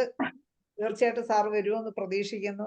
ഇന്നത്തെ ക്ലാസ് തീർച്ചയായും നമ്മളെ സാറിനെ വിളിച്ചാൽ പിന്നെ വരാതിരിക്കാറില്ല. കാര്യം ഞാൻ ഇന്ന് പറഞ്ഞു, ഈ 24 മണിക്കൂർ ഇതിനു വേണ്ടി കളയണ ഒരാളിനെ ഞാൻ കണ്ടിട്ടുള്ള പുള്ളിയേ ഉള്ളൂ. 24 മണിക്കൂർ എന്ന് വെച്ചാൽ ഇംഗ്ലീഷ് സെക്ഷനായാലും ഹിന്ദി യാതൊരു സെക്ഷനായാലും സാറിനെ കാണാൻ. ഇത് വീട്ടുകാർക്ക് ബുദ്ധിമുട്ട്.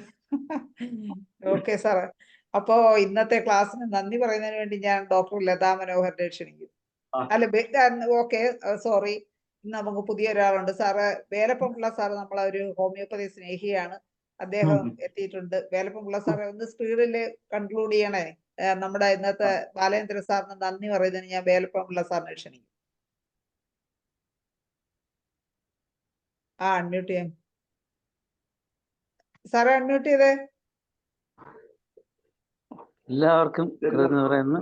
എനിക്ക് ആദ്യമായിട്ട് പറയാനുള്ളത് നമ്മുടെ സംഘാടകരെയാണ്. സാർ പ്രസംഗിച്ച ഡോക്ടറെ പോലെയുള്ള ആൾക്കാരെ ഇവിടെ കൊണ്ടുവന്ന സംഘാടകരെ ആദ്യം പറയുന്നു. എനിക്ക് വളരെ പ്രണാമം സാറേ, സാറിനെ പ്രണമിക്കുന്നു.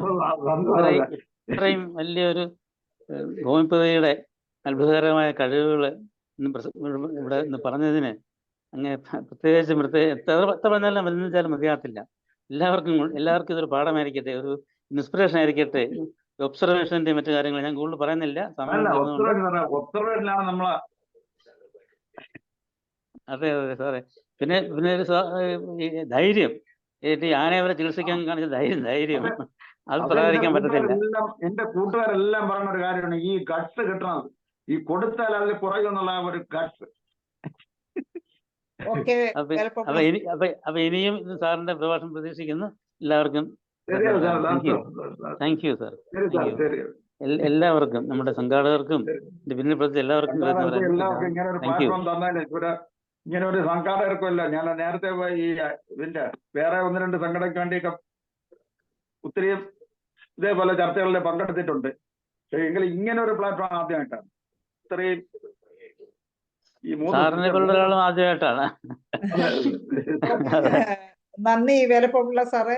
എന്തായാലും സാറിന്റെ ക്ലാസ്സുകൾ കേൾക്കുന്തോറും നമുക്ക് വല്ലാതൊരു ധൈര്യം കൂടുന്നുണ്ട്. നമുക്കും ഇതൊക്കെ ചെയ്ത് നോക്കാമെന്നുള്ളൊരു ധൈര്യമല്ലേ. അല്ല, ഇങ്ങനെയൊക്കെ സംഭവിക്കുന്നുണ്ടെന്നുള്ളത് നാട്ടിൽ അറിയണം സാർ. വളരെ സന്തോഷം. ഹോമിയോ മരുന്നുകൾ കൊണ്ട് അത്ഭുതങ്ങളും മാജിക്കുകളും ഒക്കെ സൃഷ്ടിക്കുന്ന സാറിനെ വളരെയധികം അറിയണം, അറിയിക്കണം, ഇതെല്ലാവരും അറിയിക്കണം എന്നൊരു അഭ്യർത്ഥനയോടുണ്ട്. വളരെ അഭിമാനം തോന്നുന്നു. ഇന്നത്തെ പ്ലാറ്റ്ഫോമിൽ ഉണ്ടായിരുന്ന എല്ലാ ഡോക്ടേഴ്സിനും ഹോമിയോപ്പതി സ്നേഹികൾക്കും എല്ലാവർക്കും നന്ദിയും ശുഭരാത്രിയും നേർന്നുകൊണ്ട് ഇന്നത്തെ മലയാളം സെഷൻ വൈൻഡപ്പ് ചെയ്യുന്നു. നന്ദി, നമസ്കാരം. Thank you doctor. Thank you.